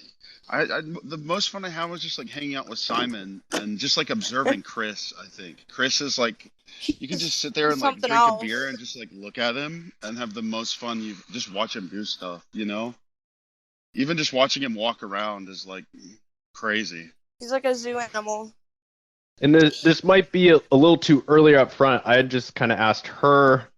She had that Stifler's mom moment when she got blackout drunk. How was that for you? Wait, who? Me. I guess you were I wasn't upstairs in bedroom 4. You were done, dude. You wanted to go to sleep. Oh yeah. But Sylvia just kept on coming back to your room. That was fun. Well, I had her mattress. Yeah. I had her mattress, so she had That's nowhere why to we sleep. kept going in there, because I wanted my fucking mattress. Yeah. That was fun. That was She a fell really down a funny bunch of moment. times. That was one of the that was one of the just standout nights of the whole series. That night, Fatty, he freaked out downstairs and was screaming or whatever. If you guys remember that, Yeah, and then he 'cause went he into kept bedroom saying 4. I Yeah, was he like said that you were assaulter. assaulting me or whatever. Yeah, which by the way, that didn't happen. That was just funny. But Fatty went into the closet up there and wedged himself into the closet and was He said he's having a sleeping in there flashback for a or while. something, right? Yeah, he was having some sort of meltdown, and he had to lay in the closet for comfort or something, on the ground, nude, not nude. He had his shorts on or whatever, but he looked nude. Well, And that's his thing. It seems like Chris, when he got there, he was obviously very unstable, and He's someone's only mic. gotten more unstable, I think. Like, what compelled you in those couple like bro moments? Was it just like this dude needs me, or was it It just also seemed like playing to the audience some? it seemed like the right thing to do.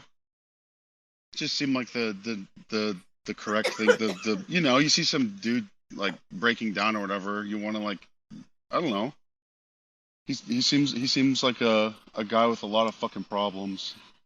Yeah. And if you can just like talk to him for a minute, it's like the least you can do, right? I mean, that's why I wasn't really fucking back with him when he was just screaming at me like that. Because I'm like, I mean, man, yeah, like, he's like retarded, basically. yeah, he's just like hypocritical and like all this shit. So just like, I was just standing there like, bro, like, because in his eyes, he's trying to redeem himself from the Reddit, whatever the fuck, Reddit community. And then he like keeps saying shit like that, and then like keeps being creepy with Letty. And then like to me and Josie too, because they'll do like the TTSs, like the sexual ones. And, you don't have to answer. No one's putting a gun to your head making you answer those. And he's just like, yeah, I fuck them all. Or some shit like that. Like, bro, you don't gotta say that. I have to say, my favorite Chris has been the Slave Master Chris. I think that actually is, he's almost like a second or third generation slave master or something. Probably, yeah. Samantha, what's up? I was just going to ask, because I really do think whenever the both of you were going at it that first night, is there any chance we're going to get a Frank Castle-Sylvia rematch? I don't know in what capacity that would happen, but someday probably, yeah. Like a cage match? Maybe a creator clash kind of thing? I don't know. Like, like an Andy I guess, Kaufman? yeah. Or you We could just and fight in a Lisa. parking lot. Frank, yeah. You're definitely going to get in one of these boxing tickets at one point. Maybe. If somebody pays me enough money, I'll do it. That'd be so badass, dude. Matt, what's up? I was just going to ask, Lance, just out of curiosity, what's kind of like the bands you listen to? Like, what are your favorite musicians and whatnot? But yeah. I really like punk music, Bad Brains, even like alternative music, kind of like Dinosaur Pile Up. I like those kind of bands. Yeah, love Misfits and stuff like that.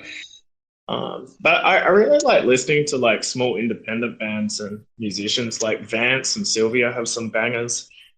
There's a guy that I listen to, Punk Revolution Now. He's got like one of my favorite EPs of all time. But yeah, anything with a good beat and a good tune. But then I go like 180 and I fucking love like lo-fi. So yeah, cool. Real. Michael. Hey, just a quick two-parter. For all three of you, or I guess more too, as Frank was kind of in on it, but what was the gaslighting like? Was there a point where both or all three of you sort of cottoned on, like, this is just too much, everything they say is bullshit, or was it just like, was it just a constant churn of different gaslights that were going on? And for Frank and Sylvia, if it maybe not a cage match between the both of you, but if you were denied the chance to do a joint hassle in the fish tank, maybe could we have a joint hassle video with Sylvia and Frank going round a gym on a manlet expedition or eating family style sometime? Yeah, maybe. Yeah, that sounds sick. With the gaslighting, I mean, I feel like being knowing who Sam was kind of helped with it. Like when he like make up like random stuff, like having a dojo with like Hassan Piker or shit like that. I like knew it was like jokes, but I feel like yeah, after a while it was kind of hard to tell what was a joke and what wasn't. Especially like when we don't know how many people are like watching it, and they tell us like we're the #1 streamer house and shit. Which is true. It was true. Yeah. It was 100% true. Oh shit. I mean, this show has blown up. First night, the numbers that were available was like 80K, but people can't be just terminally online like we are here in this space recapping this. So most of the people watching it are on Twitter and things like that. So even the numbers don't quite reveal. There's a guy on YouTube, Sylvia. His name's Wooten. He like recapped the first 20 days. I would say like when the PTSD's over, like definitely go check him out. I will say one thing about the gaslighting. There was just so many moments where me and Sylvia just kind of just looked at each other and like smiled. Yeah, it was funny because we just both. I feel like that's something me and Vance would do too, because it's just we just both know it's just too insane. Like, so it's just like, okay, we're just gonna like act like we're oblivious. Who did you like teaming up? Sorry, keep going, Bo, bro. No, you go. Trust me. Like when Chip came in, I kind of like I broke character so much. I was just like, oh, bro, what is this? Wait, you just totally trashed the fucking place, and then like I like how everyone kept trying to like destroy the Robo Dog, but it like wouldn't die. Oh yeah.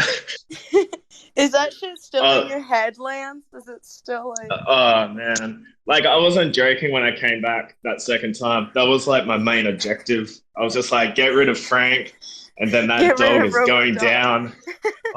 Because Simon, like he was just constantly playing it, and I think like it stayed in my head. And oh man, when I was in New York, like each time I woke up to that. I was like, nah, man. The dog song? What is this? Yeah, dude. Cold sweat? You're just in a cold I found them. Twitching. I can share you if you want to listen to them. You could add them to your music, Sil. Oh, that'd be sick. I could like sample it. That'd be really funny. me and Vance use it as like an entry song for our tour. Yeah, I'll find that and message you it soon. I gotta ask, what's your favorite sound effect? The mariachi band is now my phone ringtone. I like the sexual. Oh yeah. It's like the only other song we have in there. Yeah. Oh, that was awesome. Lance, if you ever talk, and Sylvia even too, but if you guys are ever talking, I tend to default to you guys, but feel free to just like say Cody or one of these hands. Otherwise, I can do it too, but just feel free to kind of go with that flow. Cody, what's up? So I was gonna ask Frank about his favorite night, but his out right now with the TTS, because there was some really good TTS the first night he was in. But Lance, what is your favorite time with Frank?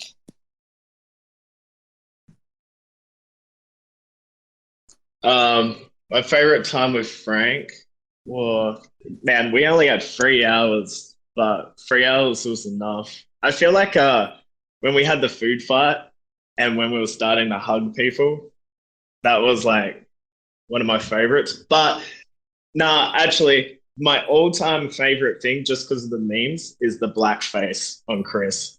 Oh, perfection.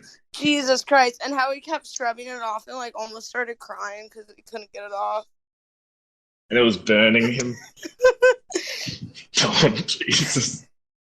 If you're going to be that fat, you have to be that funny. Sylvia, can I ask? I'd like to interject. Yeah, you're good, man. What was your, like, this is also another thing I like to ask people too, and I forgot to ask you, but what was your least favorite thing overall about the experience? At the end, I just getting shit poured on me. With the clam. Whatever fucking clams. That shit was so, like, thick. It was just so hard to get out of my, like, hair and clothes and stuff. And then, when the white shark threw seasoning at me, it got, like, in my eyes and up my nose. And I, like, started throwing up, and I, like, couldn't, like, my eyes were burning. So that I was like, dude.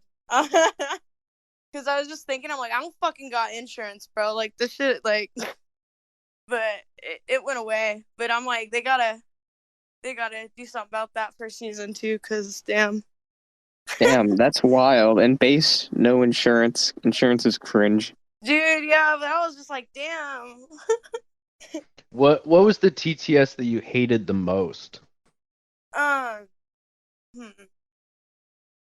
Probably like them like bringing up my ex, because I don't know how they found pictures of me and him.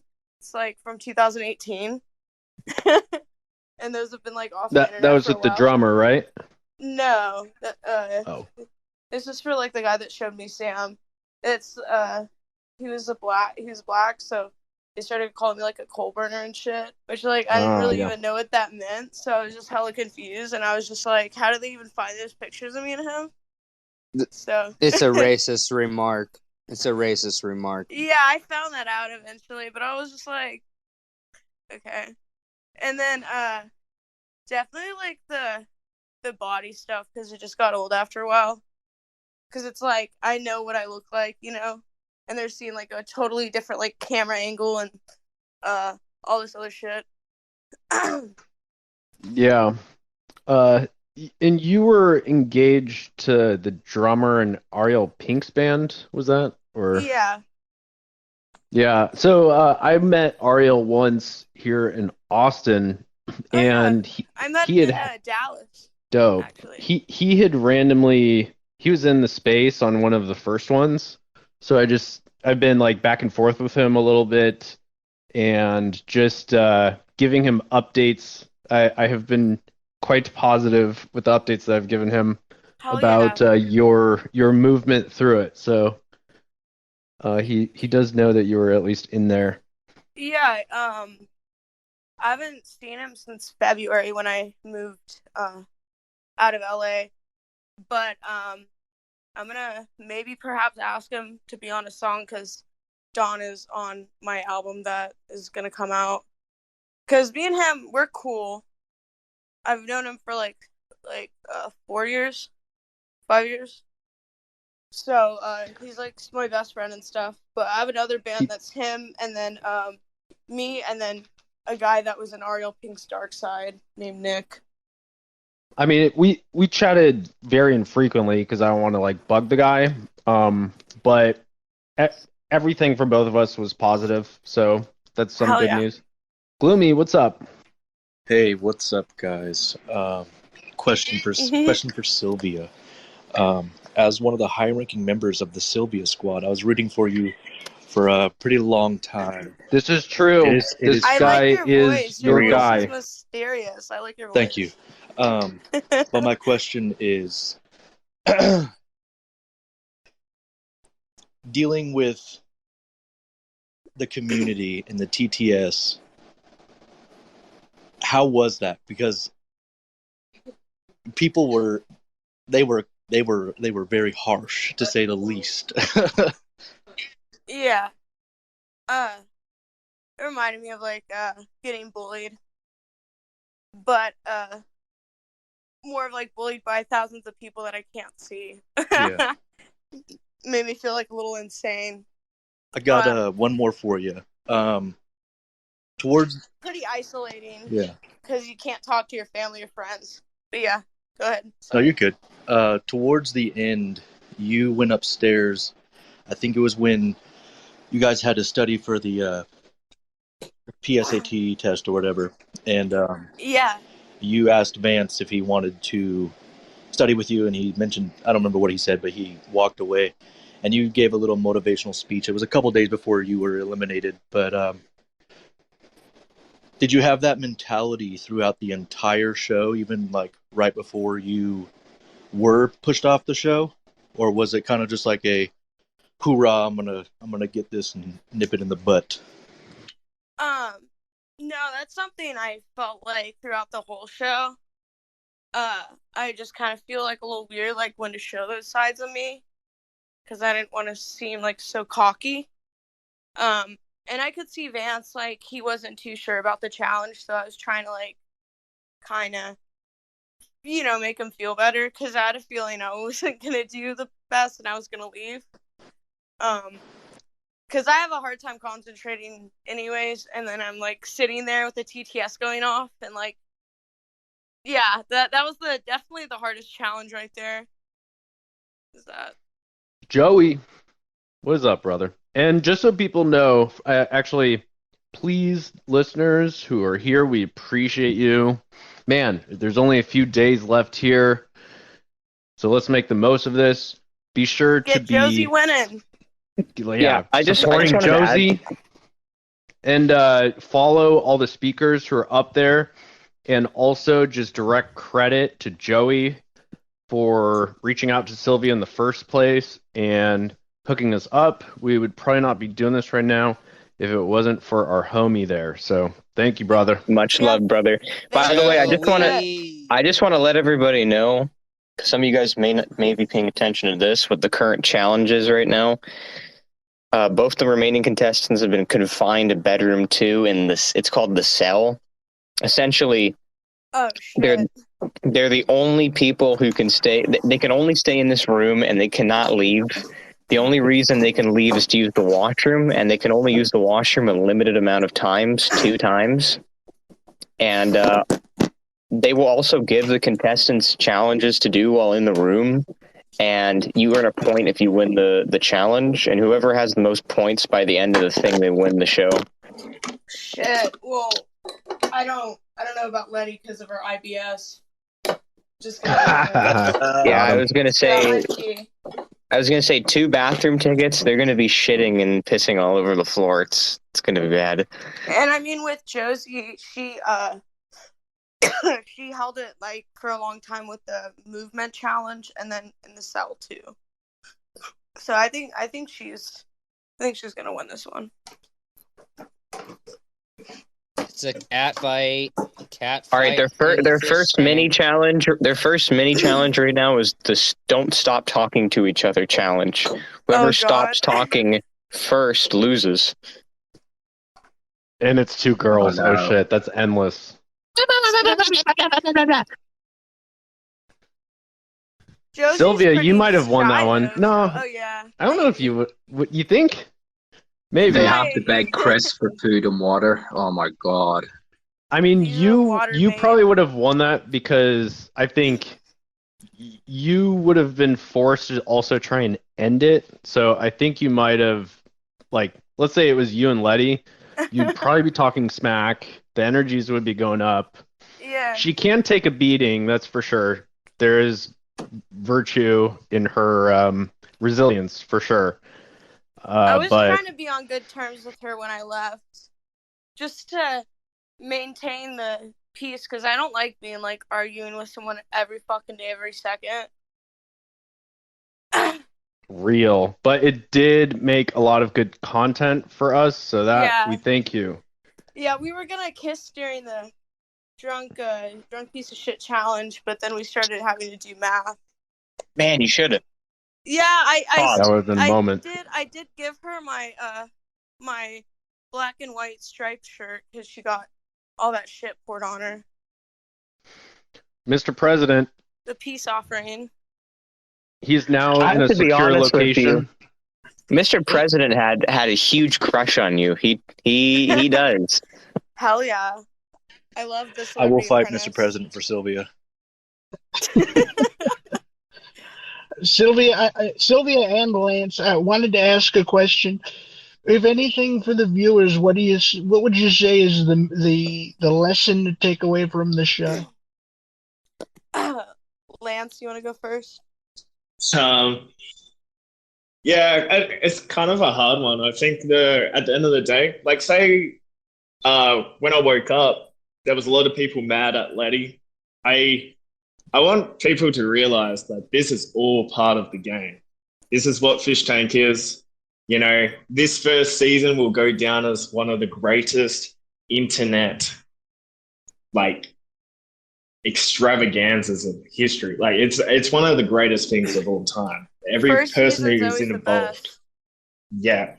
Like, if they're never going to, like, no offense to, like, Jet, Sam and all that. They're never going to find contestants like this ever again. Every single person played their role. Every freeloader played their role. Well, most of them. One person probably didn't. But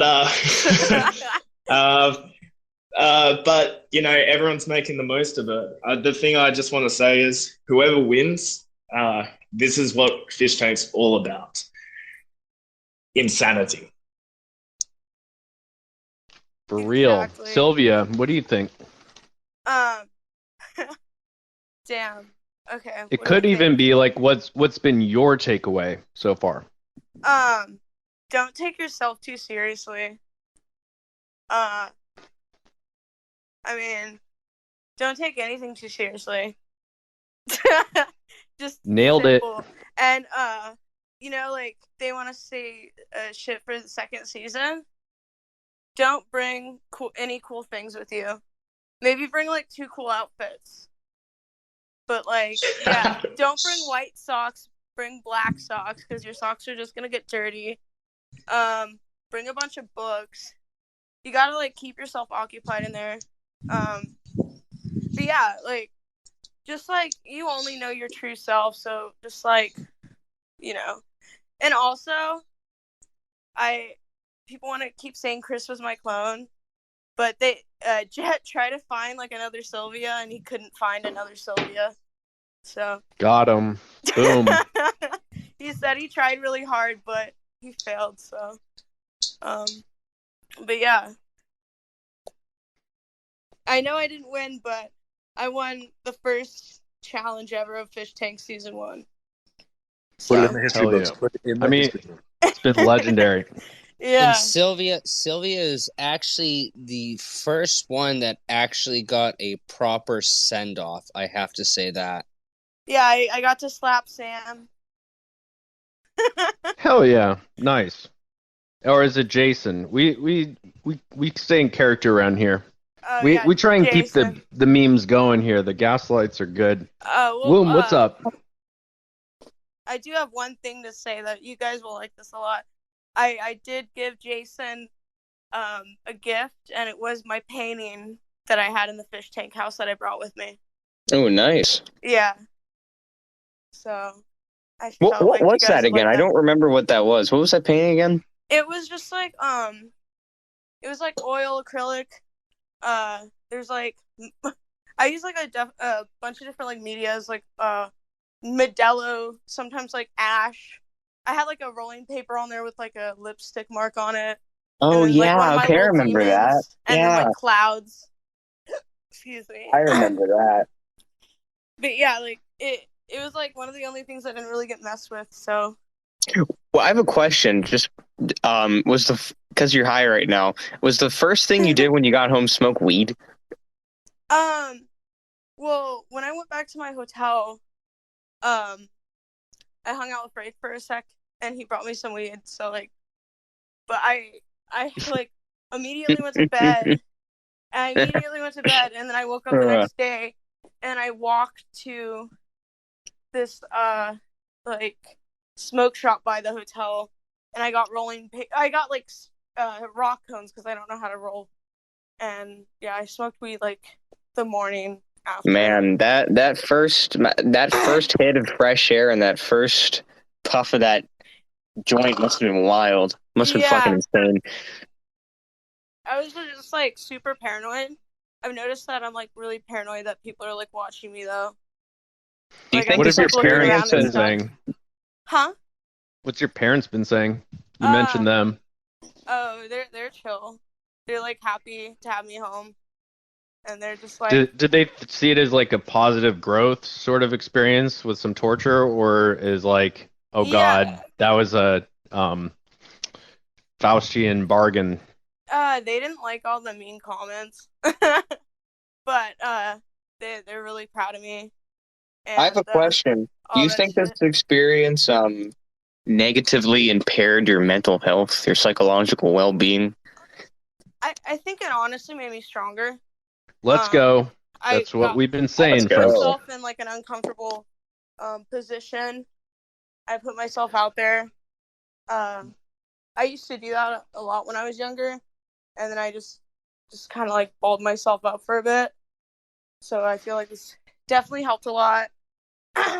And yeah, I don't know. I'm so grateful, and like it's nice to like talk about it and shit. Hell yeah.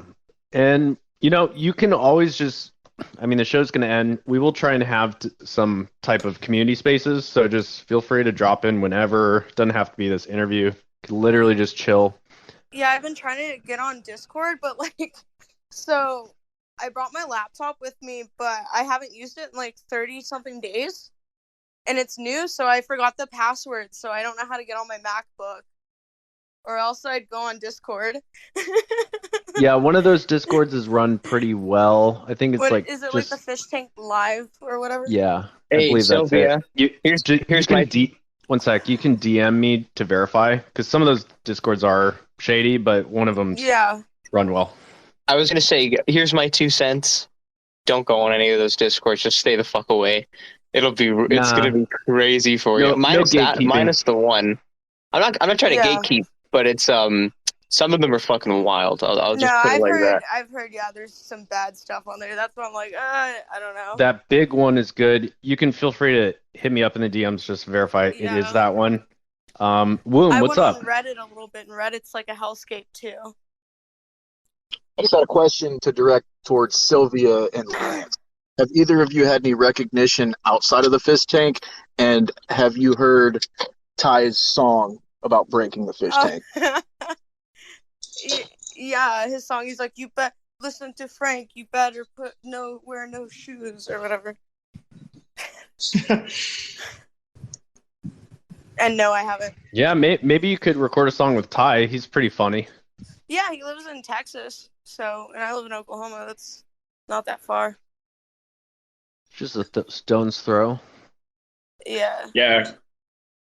No, I haven't had any recognition. Like I'm surrounded by fucking normies. Like I was showing them some pictures, and when I got to the Chris blackface, they all just got mad at me. And then when I searched, and then everyone, all my friends that did watch it, they're all sharing around my stand-up comedy. So it's really fun. Hell yeah. Yeah, my friends are doing the same. They're like sharing my stuff and like being like, "Oh my gosh, I only watched for you. I'm not watching anymore." And I'm like, "Damn, that's kind of rude. Keep watching." But there was like I think it was like 2 days before I left. I was like at Target, manically buying stuff that I knew I was gonna forget, like just like small stuff. And this girl just like waved at me and smiled and like gave me like a weird look, and I didn't know who she was. And that was like the trailer had over like 100,000 like views and shit. And I keep getting like messages saying like to do a meet and greet in Tulsa, which that's where I live, and I'm like, I don't know how should I even go around doing a meet and greet. Yeah, just go with the flow and keep the momentum going. Don't that's really what I've learned throughout all my years is just keep going. Yeah. Keep milk it. Just like it's easy I know, to like get out of here, and you were there so long, and even us, we've been staying up with you guys now for 40 days. That's crazy. And once it's over, I'm gonna spend more time with like friends and family, but you just gotta keep going, everyone, including listeners. Yeah. I mentioned that I was gonna go see Death Grips, and then like now I have like a bunch of messages saying like, "Oh, I can't wait to see you at the show," and I'm like, "Oh my gosh, that's gonna where are be you going? insane." Huh? Which Death Grips? Where? Tulsa.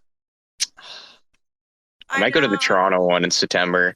Oh hell yeah, dude! Yeah, they're crazy live. I've seen them like 2018 or Damn. 2019. Yeah, I saw Machine Girl in 2018. Yo, I'm down to pay a homeless guy $300 to scream at me. That's pretty much what a Death Grips concert is. Dude, yeah. Do you see the pictures of MC Ride? He looks like he's like aging pretty fast. I'm like, damn. He's getting old. I mean, isn't he like 45 now or something like that? He's an old guy. I've been around for a while now. Old soul. He's been around for 13 years, 14 years in the game. Yeah. All right, Wild, what's up? And I know some of you had your hand up for a while, so let's run through these hands. All right, can you guys hear me? Yes, sir. Okay. So sorry if this question's already been asked, but so this is more directed towards Lance. I'm kind of curious, how does it feel being like a fan of the show than becoming a part of the show?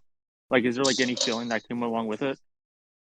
I think I was just very confident when I got the opportunity. I do so well out of my element as a person. Like it's I think though being a fan of it, my video will come out soon. It will explain a little bit. I wasn't as much of a fan of it as you guys might think at the start. It wasn't until I started watching Vance where I was just like, holy shit, it's like I'm in the show, but I'm not in the show. And when I actually got to go into the show, I was like, oh shit, this is actually real. Like but I think I adjusted after the first day. I'm really glad I only had to say like 3 words Nice. because because that first day I was dead, like mentally dead from 30 hours of flying. So and I don't know if you know this, Sylvia, but it was like literally 2 hours after I landed, I just got put into the tank. So Damn, I remember like seeing someone walk up the stairs with camo pants, and I was like, I swear Vance is down here. And then yeah. The best reaction is Letty. Like she woke up and she had her glasses off. And she's just like, Vance? What? I And think we were like both sitting next to each other. it was insane, and like I'd be just like sleeping, and I couldn't tell if you were in the room or if it was Vance. And I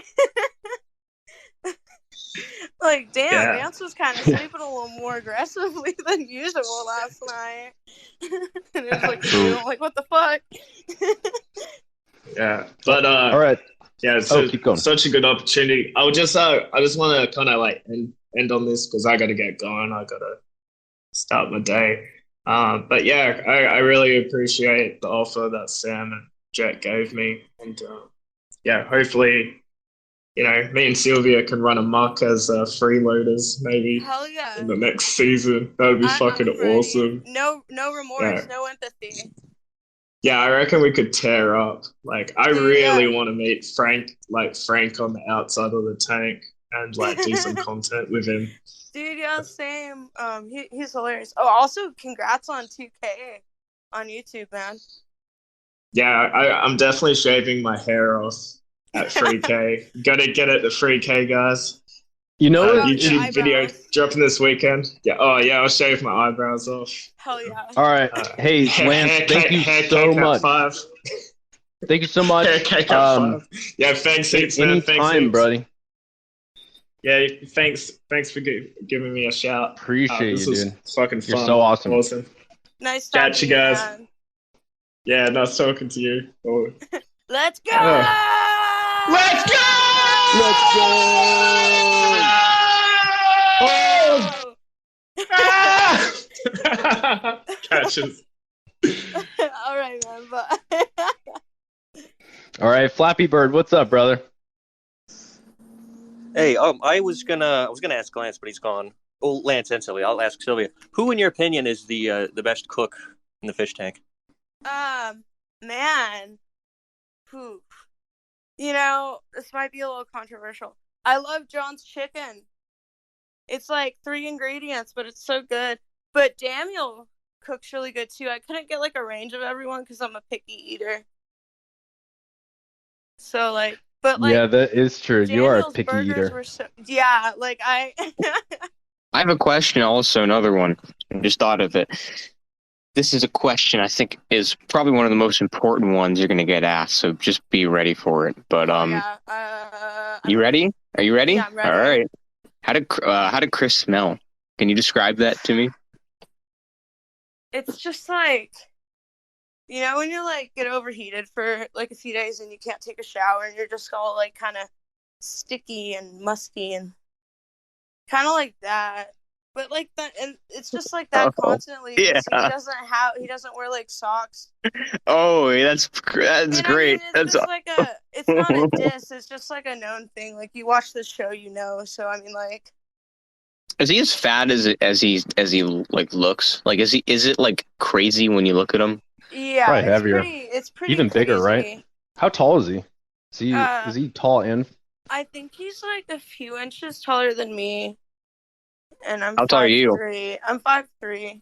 Oh shit! So he's a manlet. Damn. Yeah, I mean, Chris knows how he looks and stuff. He's trying to work on himself, you know. Wild is not happy with this. Even Matt. though he's a hater on. All right, yeah, Wild. What's up, brother? Too much shit. What's up, bitch? I just don't like hearing it being described. It makes it worse than actually like seeing it play out. Yeah, Wild's got a big heart for autists. That is for sure. I mean, Fatty's the homie, but I feel like that's the question a lot of people have been asking around. So. All right, Matt, you've had your hand up for so long, brother. No, it's all good, man. I was just gonna ask Sylvia, the infamous kind of was it bedroom too. Now, what was going through your mind when what was it, Gold Striker and John were like working out and you guys were trapped in that room for like fucking however long, and like it's just like it's fucking mental. But what are your thoughts on that? Okay. Well, I was like, okay, I don't want to have to use the bathroom while I'm in there. But that was a dumb decision because I brought a beer in the room. And then I brought my Trader Joe's bootleg Takis, which are like the best chip.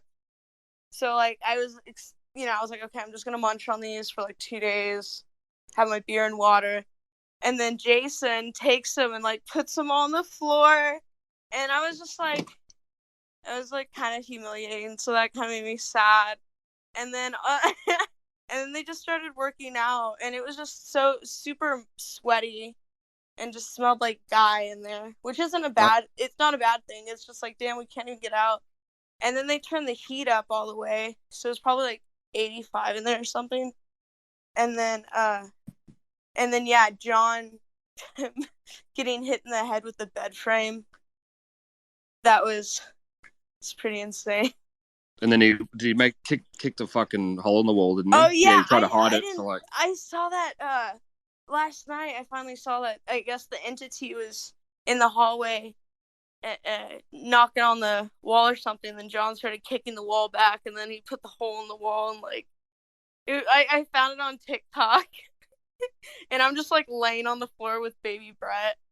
Like, damn. Yeah, it sounded like a fucking air raid horn, like he was shouting, and then he kicked it, and then it was fucked. But anyway, yeah. We have that one horn sound effect too. We have all those crazy sound effects in there. I low key miss them. Like I'm just like waiting for one to go off. All right, Womb, what's up?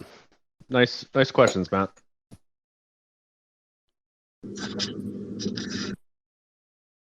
Pass. I done forgot.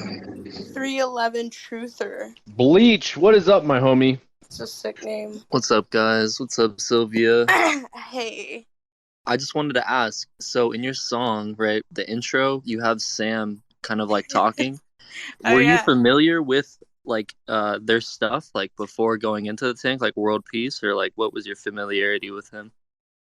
Yeah, I've said this quite a few times. My ex in 2018, he was a fan. He had like the first edition of How to Bomb the U.S. Government. He basically showed me Sam's stuff, and I was like more interested in MDE, and then like I like the small sketches like Williamsburg Fashion Street and shit like that. Smokane's good. Yeah, just like I'd watch shit like that. And I like using samples, and for some reason that stain from like the Ghost of Kanal or whatever, however you say it, that one sketch that was like trending on TikTok for some reason, so I wanted to use that in the song. I kind of wanted to fuck with the audience too. No, I definitely liked it. You did a good job with that sample. Thanks. And your music is fire too. Thank you. Yeah, I actually showed Sam/Jason the song Saturday, and he was digging it. And as like a secondary follow-up question, what was it like kind of being pulled out and then going straight into filming for World Peace? Um, it was pretty crazy. I stayed up the night before, going through my outfits because I got told to bring multiple outfits, and Alex really wanted me to wear my bitch hat, but I came onto the set wearing like my red outfit I wear with like a bunch of other outfits in a bag, and they just like they liked what I had on, so I didn't even have to go through all my clothes. It was just crazy, like getting like asked for photos and stuff. Sorry, I'm rambling. No worries. No, you're good. Thank you so much. It was A insane little. meeting people that like know me from just online, like bitching and Yeah, since we're kind of even digging into your personal interests a little bit, what's your favorite part or curiosity with Uncle Ted's book, Industrial Society and Its Future, you said you recently read? basically just like off the grid stuff. I like that aspect, and I like how it like predicts society right now, just like future how it is, and just like all the technology and just how it's like rotting our brains. It was a good book to read in there. Was it eye-opening, or were you already feeling that sort of stuff? Both, because when you like reread something or like dive deeper in it, you find more things out. You find something you didn't read the first time or didn't understand the first time. What was your favorite book that you read in there? I really like the Fight Your Own War, the book about power electronics, and also Chaos was really good. I mean, Chaos goes just like in deep like detail, and I like conspiracy theories and stuff. I kind of got raised on them by my dad's like best friend. He was like telling me like about Lady Gaga like killing her best friend and like taking her like life and her songs and stuff, and then like the Pizzagate stuff and like just like all that crazy like reptilians, and so like I like reading about conspiracies. So like we actually usually have a reptilian in here. Just because we're talking about chaos, let's throw it over to Big Mike. What's up, buddy? Yeah, Hell so yeah. I have a couple of questions. First off, this isn't a question, but for the first 2 weeks, I would come on this space as someone who's read Chaos. I'd come on this space and call you out and say there's no chance you were reading it in depth. So I don't know if you actually were. If you were, congratulations. You're a very fast reader. She read 4 books in Yeah, there. very fast reader. So that's my bad. I love that book. Second question. I wanted to ask, I don't know if you've gotten a chance to look at, or if you already knew how much like each TTS costs and like how much the fish toys cost. Have you seen that at all? Yeah, it's like $500 for a plushie. Yeah, so for that Josie. leads up to my question of how crazy does it, or did it feel, if you gave any thought, the fact that people were paying like to say hateful shit, like hundreds of dollars to like call you a pig. Yeah, it was more of just sad on their behalf. Like, damn, that's what you're gonna do with your money. And also, like, just the fact that, like, people are just like, oh, you're so boring, blah, blah, blah, why are you even here? It's like, well, y'all are the ones watching, you know? It's more If of it like... actually makes you feel better, so we have some inside baseball on that. And that also, night, I like the fact that Big Mike's a Broncos fan.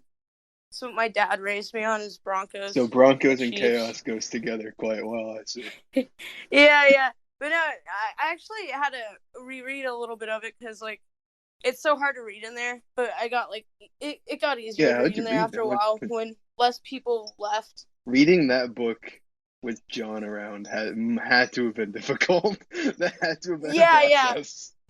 I liked, I think my favorite part in the Chaos is, like, how they talk about, like, this clinic that all, like, the Manson girls were going to, like, getting their abortions and their STDs fixed. And, like, the guy that, like, owned the place, like, didn't even want to talk about it. It was just so insane shit. Yeah, that's crazy. Yeah.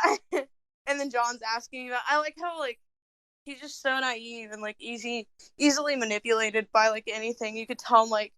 I think he thought I was, like, in the CIA for a second.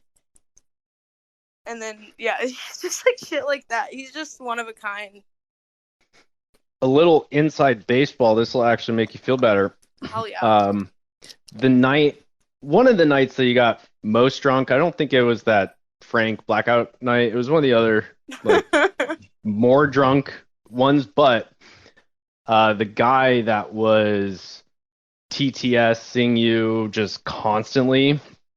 I mean, they turn into memes, and if you react to it, obviously, people pile on. But Oh yeah. the dominant guy that was doing that, he basically was in a drunk, manic state, and he came into this space and was absolutely wilding out of his mind. That's insane. He was like spending all of his money. So in the end, you made money, and that guy lost it.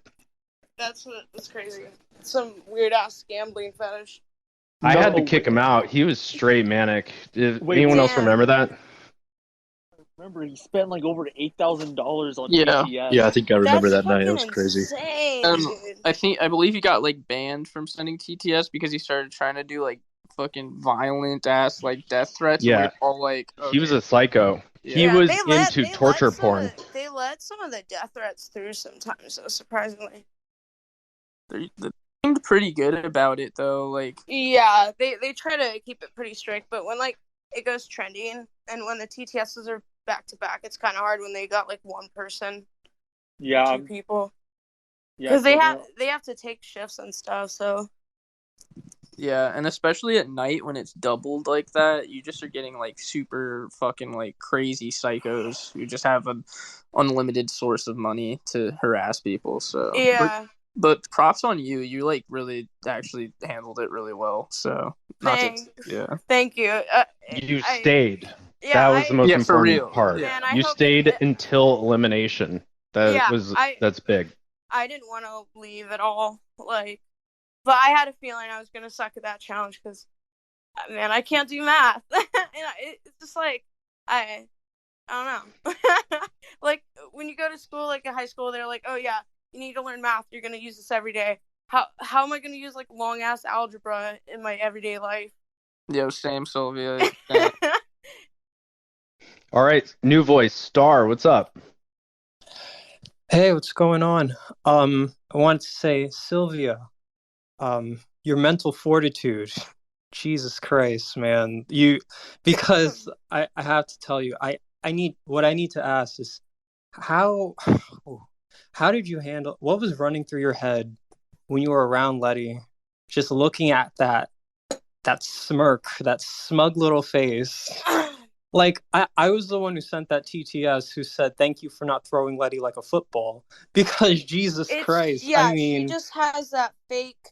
I mean, even when you can tell when she's lying, she bats her eyes, and I called her out on it when she was, like, destroying my shit in my drawers.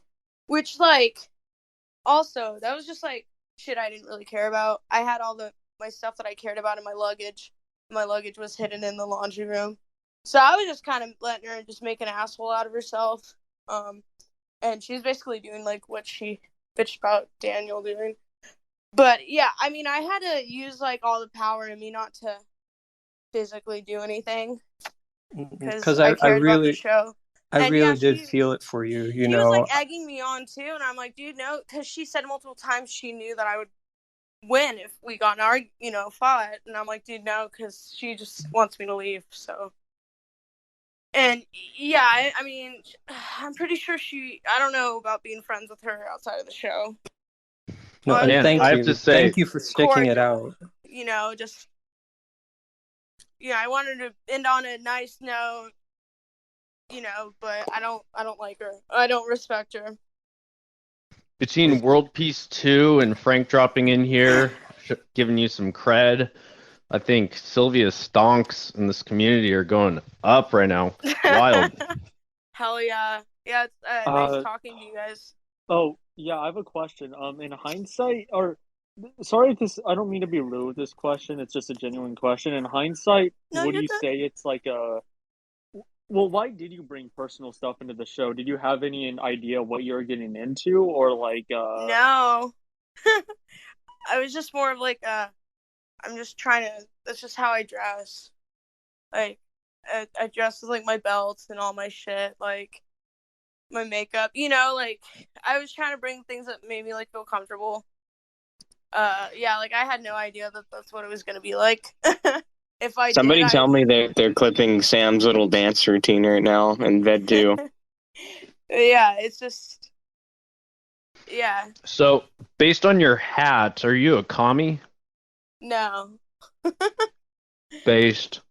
I just Michael. I have a black hat and a red hat, but I don't know where my black hat is. Can't find it. Well, just on that note, I mean, Sylvia, if you ever need someone to tell you how to properly shape a beret, I'm the guy. Used to wear them in a previous line of work. So if you need a pointer of how to properly wear it, I'm here for you. But Hell yeah. mm, Thank you. it might be a bit sensitive and do push back if it is. Sorry to interrupt everybody. Josie just won a point in the talking challenge, and he's just about to announce the next challenge. Josie, stay winning. Let's fucking go, Josie How gang. did she win a point? All right, wait. Next challenge, everybody. Let's hear what it is. Just so Sylvia, you know, this is actually usually this watch party time. You can chill with us whenever. Where we're actually watching, and sometimes we'll pause talking to see what's going on. Oh yeah, and have reactions. So just I didn't know Scott was here. what's up, Scott? Your lover boy. Yeah. Okay, the next challenge is for Chris to divulge his entire life story. Oh my god. Hell yeah. I love how Jason's working on him to actually create material for stand-up. Oh well, Letty ripped all those pages up out of his notebook. God damn her. Did she She really? always does that, huh? Is that her? That's actually messed up. He's really That's dedicated messed to this up. villain role. Could I just dedicated? Yeah, these watch Could I just parties. look in and Dedicated. I That's ask what a she question? is. That's what she is. And also, so Michael, you'll go, and then no more hands. We'll open it up and just chill. Okay, yeah, sorry to just kind of push back in there, but if it's a bit too sensitive because of the subject matter, please do push back on it. But whenever the first person left, he who will not be named, you appeared to dry heave into the kitchen. Like, was that real? Like, what was the feelings around that? Obviously, you don't have to talk about him specifically. I'm just curious as to, like, because we've seen John pretty much go to a degree catatonic in the toilet, like, and I'm just curious as to what I just that felt like experience was no like. one else was really acting disgusted, so I wanted to show disgust. Excuse me. See, it's making me feel disgusted. Based. Honestly, Sylvia, the more I hear from you, like the more I would have been rooting from you from the start. Yeah, I feel like I've turned around a bunch of people, and I appreciate that. And I also wanted to say one thing about Letty. I know I talked about a bunch of shit about her, but I feel like the reason why she doesn't respect people's stuff is because she's never worked for anything. And I felt like, you know, I kind of was hard on her about that because I didn't get my first job until I was like 18. So, and my parents would help me with stuff. And I told her that, like, before I left, too. Is that, like, you just got to push yourself. But yeah, that's, before I forgot, I wanted to say that. So as you watching her now, oh shit. So as you watching her now, do you think that she'll push herself anymore after this? I mean, I don't know, because what she said about the money, she wanted to do NFTs. Which That's I don't gross. I think she was kidding. No. I gotta dip out, guys. I mean, she does, like, art. She could do prints. Like, I told Josie she should do, like, Patreon, because people want to play games with her. She could do, like, a play with me and like, game, and then, like, they get, like, a keychain for, like, $50 or something. Ew. Have you come across any haters specifically, like has Letty's Night been in your DMs at all? Oh my god. I've gotten, like, quite a bit, like, of mean messages calling me, like, fat and stuff. But it's just the usual. But then I have, like, a bunch of people, like, saying, like, oh, you look so much better, like, than on those cameras and stuff. So it's just, like, mixed stuff. But mostly it's just been, like, 85% love. Exactly. And then there's that 0.05 or 0.01 that are love hate schizos. Wild. Yeah. And then no hands. We'll just chill. Oh no, yeah, Sylvia, I'm gonna be real with you. I was the most avid hater of you in this space, but I've come around too. Like, I like again. I'm seeing the worst of everyone on this show, Yeah, but you're seeing us sleeping, shitting, eating, yelling at each other. at and on each other too. Yeah. Sleeping, shitting, eating. I like how she explained that. I mean, man, like I'm kind of scared to rewatch it myself. Like I've only just been able to watch like TikToks and stuff. The shit I want to watch. Yeah, have you gone through like any of the threads like on Twitter or anything? A little bit. I feel Yeah. like it's just gonna like rot my brain. Yeah, it'll be hard for you to fully see which ones are just joke and meme accounts versus real, I have to imagine. Yeah, it's kind of hard. Like I can't really tell what's real and what's not sometimes. Neither can we, to be honest. But I did I still have a bunch of my fish tank drawings I did. So I was supposed to do this today, but I just it's been so hard for me to sleep. But I'm gonna go to Staples and get them like printed, and I'm gonna like sign them, and then I'm gonna put like a Sylvia sticker in it, and probably like put them on Depop or something. So all the fan art that you see people producing, like the cool cartoons and little animations people are Yeah. doing, like how are you? I'm assuming you must love that stuff because some of them are pretty good. Yeah, like the Glory to Sylvia one. I'm gonna pay that artist some money because yeah. That's Samantha up here. Oh hell yeah, yeah, it's Yeah. sick. That's me, and I'm working on we were talking earlier in Instagram DMs, but I'm working on another piece for you. Thank Kind of you. like in a kind of spidery little like vortex based on your music video. It's gonna be sick. Oh, thank you so much. Yeah, I love it. Like my dad, like when I came home, he just had the stickers on the fridge because we go to the same dispensary. I know that sounds stupid, but we both have our cards. But and they like knew I was on the show, and I guess they saw that on Twitter and they made stickers of it. And like when I took a picture of that on Instagram, I got a bunch of people like saying they wanted them. So I'm just gonna like include it with my prints. So yeah, milk it while you can.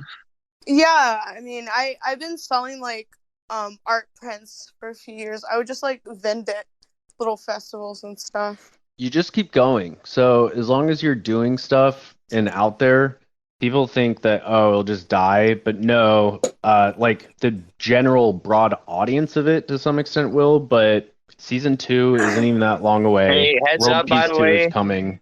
Heads up, by the way, Sam has just announced that if you're season pass holder, you're going to get another 75 tokens right now. Oh, A fucking base. Stimmies. Love to see it. Yeah, the Thanks, website Obama. the website's so cool. Like People, I comment on this a lot. People have these just like low expectations of almost everything. And maybe most of the time that shit is true, but you don't want to go into it with low expectations. And because this is season 1, because this fan base is actually so perpetually online, if you just keep going and you're in this lane, like you're actually not gonna just drop off one day. You've already hit a certain follower base, even just on Twitter and whatnot. Yeah. That if you keep going, you're in another segment of the algorithm, literally. yeah, No, definitely. I've Like, noticed like it's just like my Instagram's insane. I'm just like Yeah, what and the you're fuck? And yeah, I just hit 10,000 views on my music video. And yeah, I did that with my bandmate just like all in like a few hours in my room and at the skate park by the railroad tracks. And I'm gonna film with him I think Sunday, and we're gonna do another music video. yeah. I wanted to So ask that's gonna be what it was fun. like leaving the fish tank and getting your phone back and that initial just like wave because I don't know if you had like your phone like off or anything, but like Yeah, it was It was all. probably like a fucking really I had overwhelming. to charge it. Yeah, well, not that many people have my phone number. I usually just talk to people like on Instagram, so it was mostly just like on Instagram. I had to just, like, change my constant number stuff. since starting this. Oh my gosh, that's crazy. Hey guys, I was just wondering. Sounds silly, but probably a bit behind. But like with with like the doorbell ringing, does that mean anything, or is that kind of like a fuck around, or does it mean that they're going to come up? Or It's like, okay, there's one for the garage door. So like if you open the door to the garage, and then there's one for the basement door outside. So it's like if someone goes outside to smoke a cigarette or goes outside to go in their car. So they're not really fucking with us. It's just like security stuff for the house. I'm so glad you asked that, because I would hear the doorbell and then no one would come in, and then I would be like, okay, what's going on? What is this? Like, where is everyone? Dude, yeah, it was like super, because like after a while when you hear that, you're just afraid that, and you can hear that, and then you can hear the door shutting like when they come up from the basement. So I'd be like trying to sleep, and I'd hear that, and I'd be afraid it's like a shark coming up to like try to wake me up or like fuck with me. So like Gold it was Striker inbound.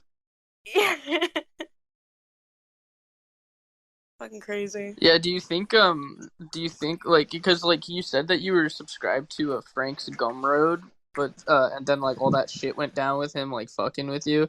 Did you like make amends with him, or are you all cool? Oh, yeah, we've always been cool. He's a homie. Okay, that's it. Like He was in here earlier too. Oh shit. Chatting. Yeah, I'm. Hopefully we'll do a hassle together. That'd be sick. And yeah, we did we did the sketch together. So there's, if you go on Twitter, you'll see, I think Alex posted some pictures, but yeah, fire. Yeah, it's just some fun stuff happening. I got rugged when Scott came in. Oh, I don't yeah, know. Scott's Did in anyone here ask? Are you guys like getting married at this point, or what? Well, he can talk. I mean, it's a little early to be doing that, you know. Yeah, It's been dating for fucking a few days, but you know. So just hand stuff for now. Well, yeah, we haven't really gotten to that much of it yet because I'm back in Oklahoma, and then like when we saw each other, we were just kind of busy. I mean, you picked a dope dude. I have to ask though. He is a ginger. Does the carpet match the drapes? I don't know. Sometimes those gingers they don't match. I don't really like thinking about that because my mom's a ginger. Oh shit! Respect. I apologize. This is a safe space for gingers now because Sylvia's mom hashtag is. me too. No, I'm kidding. So gingers are a protected minority in this space. Yeah, we must protect Scott. She's gonna fucking. We're gonna be like talking dirty, and she's gonna start thinking about her mom, and she's gonna be like, "Oh fuck, I can't do it." Oh, it's so over, bros. No, I didn't do that last night. Hey yo. What is up? Dunk. Kobe. Scott, what do you think of those gloves? Oh, dude, they're really good. Honestly, I'm holding one of them in my hand right now. I was like just fucking looking them over and shit like that. I can't wait to actually get to use them. I'm curious, you and both of you could answer, but this is more directed to Scott, is as I've been kind of watching Sam on a bit more of a meta level, he seems extremely supportive. Like what is his personality in terms of like working with you behind the scenes and whatnot? I mean, honestly, he's just a really good dude, you know, hands down. Very, very calm, very, you know, very thoughtful, very intellectual about the way that he looks at things. You know, he's the type of person that like when you say you got something going on, he's like, "Oh, dude, that could be something good for you. Like, keep doing that." Sorry, I got lagged there. No hands, folks, if you want to. Yeah, Sam has a lot of good advice. He's He's super smart. Yeah, it's just interesting because Sam has always managed to maintain this like behind the character on the shows and the content he produces. He's a very ethereal character. Like no one knows really anything about his personal life and what he's actually like, unless he very briefly breaks character, like in the infamous iDubbbz video, whenever he just pissed off Sam so much. True. It's interesting to even just hear little snippets from behind the scenes. How do you think iDubbbz feels about Sam having Fatty on the show? Because Fatty has talked a bunch about iDubbbz. Just my small addition is if you knew what the trending Twitter trending situations had been from time to time and the topics, like we're winning at such a high level on that stuff. But yeah, folks, what do you think? If you meant it as By the way, I have a TTS going through quickly, so if you catch it, clip it for me. Thanks. if you mention anything about Fatty on his Twitch chat or anywhere, they'll ban you. Like I mentioned something in Anissa's Twitter about Fatty being on Fishtank, and I got blocked by her. So they're definitely not happy about it. Yeah, I don't know if you picked up on it while you're in there or since you've been out, but there is kind of like a YouTube embargo on Fishtank. It's pretty apparent all the big YouTubers, well, most of them have in that sort of iDubbbz, Hassan, H3N, Free Circle have kind of gotten together behind the scenes and just said anyone who talks about this isn't our friend anymore. How do you guys think? There's a question about. Oh, sorry. I was just asking, how do you guys feel about Dr. Disrespect? Like, is he like anything? He saved the show, so I feel pretty good about that. I can't tell what's real and what's not. Like, is that even real? Like, what? Absolutely, he's Mr. Two-Time. I He wish literally saved the show. He He owns just enough, so he was a minority owner in it before, and he actually owns that house to some extent. I don't know the whole scoop there, but basically, Camino's dad? they screwed up. The gaslight. They screwed up the finances, so he's come in. Some of the gaslights, could you tell some of the gaslights, or did it take time? No, we're not doing that one. Sorry, buddy. You know what I don't think was a gaslight was Sam talking about the $60K in damages done to the house. That seemed real. No, that's real. That's pretty real. I mean, Fatty was just like fucking taking that broomstick to the walls. Dude, that was insane. He hid his bag from himself because he had such an epic tard rage that like he just moved the whole couch and then. What's the funniest part about him in person? Man, just like he's just like so unique looking. I forgot to take my painting with me, but yeah, he's just so unique looking. He just has all these crevices and like when he's just in your face yelling, you really notice it. That's why I'm like, I can't really look at you much longer, man. Like, get out of my face, like. Yeah, that's something. He's something else. I really wish I could have met Alex and Brandon. I like Brandon Buckingham. He's funny. I've seen a few of his videos before. Wish I could have been on that, and then the prostitute with Chris saying that he smells like shit. So that's what Brandon. You go ahead. That's right. I was going to say, with iDubbbz, do you think he's too far gone? I never really got into him, but yeah, I feel like he really fucks things up for himself. He could have done something cool with Sam, and he just, yeah, it's pretty. He sad. totally self-sabotaged himself, and the Creator Clash thing is just a scam. You heard Chris; he didn't get paid shit for it. Fucking yeah, sad. and I mean his shoes. He's literally taping his shoes together on the show right now. Like, that's kind of why he fell down the stairs, because his shoes are so fucked. So, like, yeah, like, I'm glad they got the GoFundMe for him. You know, even though he's, like, having a really hard time in his life, and he said, like, some mean shit to me. I mean, no one deserves that kind of life. He's a good guy. He just needs to I feel like, once he works on his body and stuff, his mental health will be better. Yeah, that is something and really Sam kind of said it a day or two ago in the space here, is just when you see people who are completely captured and being psycho or schizo, Yeah. in our community, they're triggered because they have a trigger and it has grasped them, and that is just a reflection of their life situation. So it is fun to like dunk on trolls. There is all that, but we all see it in the comment sections. There are times where you just really should probably be like, "Hey, bro, like let's chill. This is ending Yeah. soon."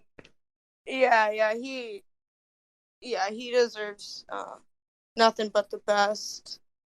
Fuck, I was gonna say something.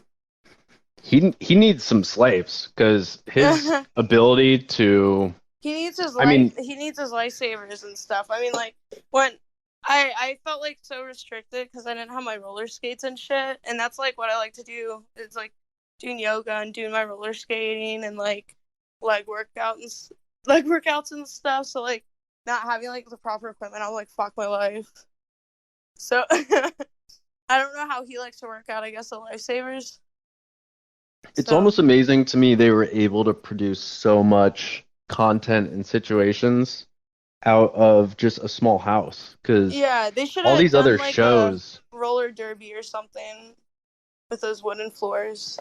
the problem is that it's live, so if it gets doxxed, you're gonna have a freaking nut job show up.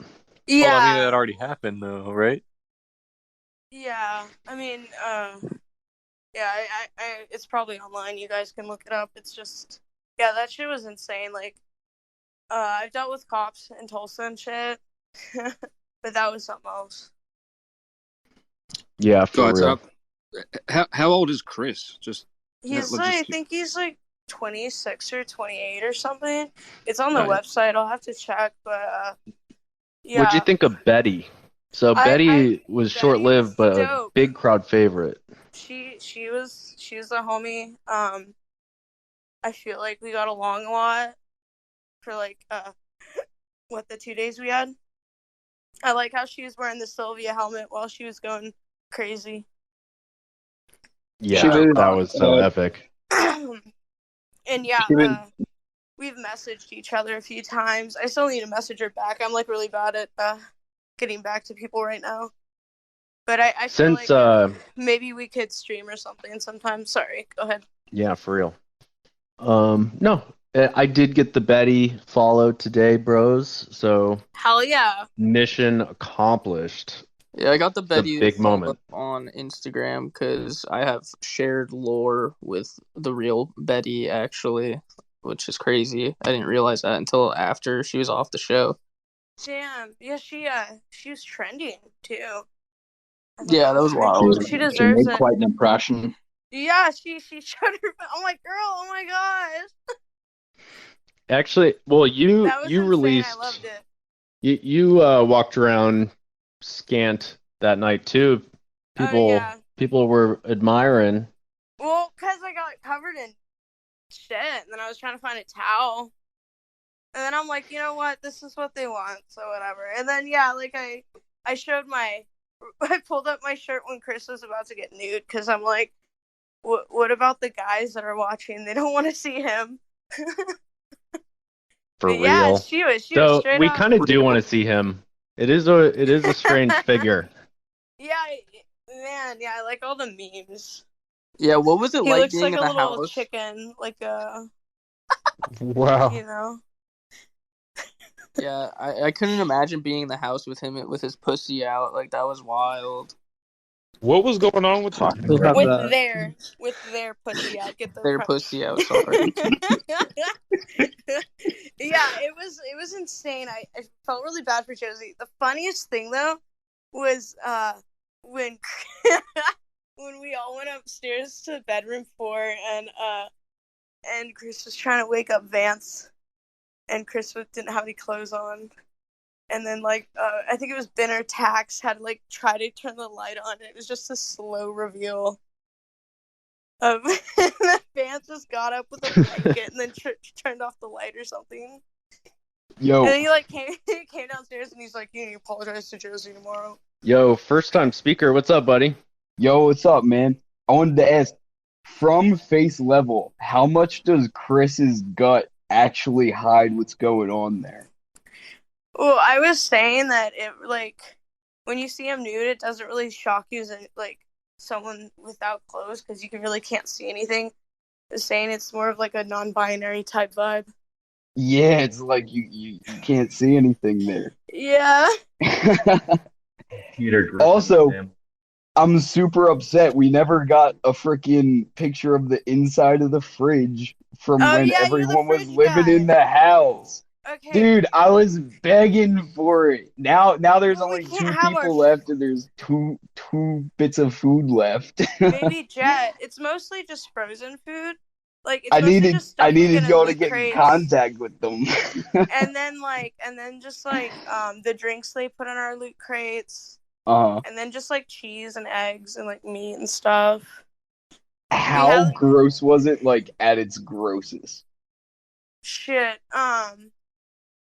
I think it might have been like during the camping challenge because it was just pretty depressing. And then also when they move like all the stuff that's in the freezer in the fridge and vice versa.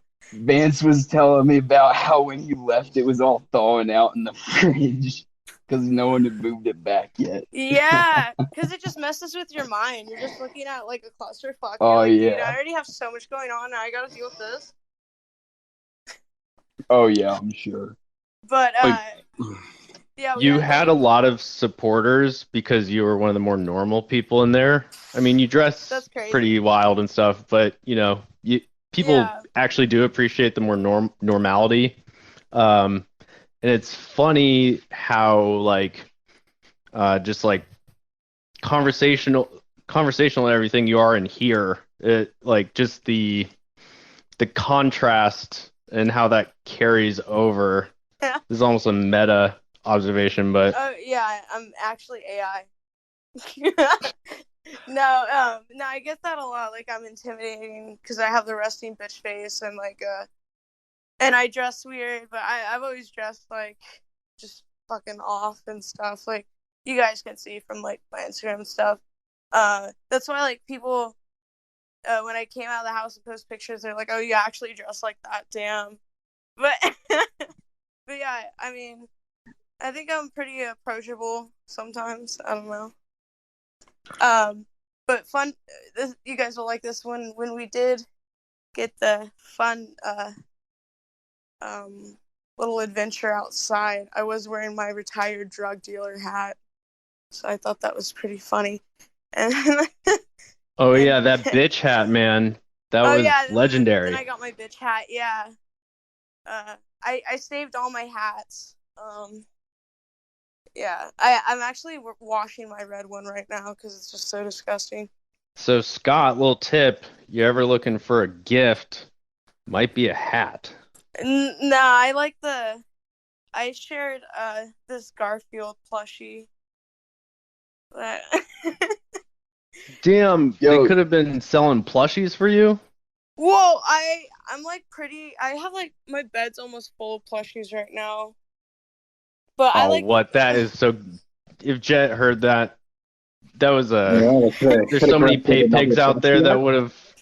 Nah, I like I told Jet I like vintage clowns, like porcelain clowns, or like Garfield memorabilia, or like really. I like watching like disturbing movies, like Japanese movies that like are like kind of snuff, weird shit like that. I don't know. Loot crate full of snuff films. I feel like a boomer. What's snuff in this like fake, context? like kind of like Saw, but like more like insane. Like they like Cannibal Holocaust. Have you ever heard of that movie? I'll write that one down. Is that worth it watching? Cannibal. It depends. The filmmakers got sued because they thought it was actual like film. Like they thought people were actually dying and they were like filming. There's no like weird kid stuff in it, is there? Ew, no. It's more like just animal killings and like tribal stuff. But that's Oh, like based. more of like the most known like Hell yeah. snuff film. Have you seen Edge of the Knife? I don't think so. That's like the most fucked up movie ever.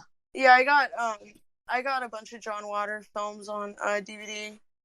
Have you seen a Serbian film? Oh yeah, that film was That's fucked. That was like I think when I was like 16 or 15, I like during summer I just had this whole like I watched the most disturbing films on like IMDb, and that was on one of them, and I'm like, bro, yeah, that film's so fucked. Yeah, for real. You guys ever like watch Neil Breen? Yo, love Neil Breen. Dude, yeah. I have like a bootleg DVD set of all 5 of his movies. I was like so into Neil Breen like 2017, 2018. Fucking rotted my brain for real. Dude, yeah. Like genius. Literally same like when I was living in LA, like right before I left, he was doing a screening for his new movie, and like it was sold out, so I couldn't buy tickets, but like he's just so weird. He's like an alien. Like I don't know how he's real. Yeah, that's like a really perfect way to describe him. It's like he's like studied how to behave as a human, and just like I'll just do that. Yeah, this works. Like very Tommy Wiseau. That was that was the shit that was calling you know who they're calling him Tommy Wiseau. Yeah, low key. That shit killed me, bro. I don't know if you guys know, I said this on the show, but he actually took my fishnets. Ew. Yeah, like the fishnets that he wore for the challenge. I told him like, hey, you gotta wash everything. And he handed me the dress, and I'm like, no, you have to wash the fishnets too. And he's like, oh, I didn't know you're supposed to wash those. And I'm like, what the fuck? Yeah, like those are all in here. So yeah, when he left, he was grabbing all this stuff, and I went upstairs to see if like he took my shit, and yeah, like they were gone. There was actually on the Discord, there was like a Discord, I don't remember, like I think it might have been like a Fishtank official He Discord. like tried to like defend himself, huh? Well, yeah, no, basically. Yeah, Frank go and was watch telling me about that. Yeah, you need to go and watch that if you ever had the chance to watch it. Yeah, it's on YouTube, huh? Yeah, go watch it. Yeah, I saw that last night. I kind of started watching it, but I'm like, oh my gosh. What a just like monumentally scuffed individual in just like every manner, bro. Like, holy shit. Dude, yeah. Like, did you see Chris's stand up? And I think it was his last stand up, and he's like talking about the book and saying Simon wrote it. Did you guys see that? Simon though, Simon was such a redemption of the Simmons arc. I gotta admit, Simon was so cool. good. He's so like funny. Such a character. My favorite thing is when they're doing like the dance off, and he's like dancing by himself with a dog. And like I love his swag. Yo, his rap songs are like not like great songs, but they're so monumentally funny if you look at them from like a comedy perspective. Are you talking about which is like his thing? Like a Catatonic Youths type vibe? Like I'm not sure what that is, but like his P-ville like anthem, like it's such a meme. It's phenomenal. Just it stands up on its own.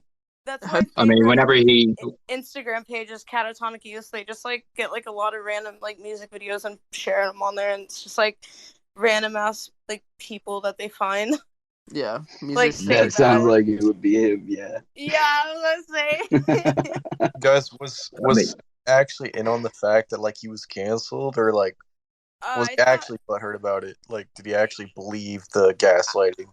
I kind of believed it, but also I was like, he didn't really say anything too bad. It seemed like from the clips, it seemed like he was doing, like all the shit we've done on the show, and like him saying all that shit was nothing.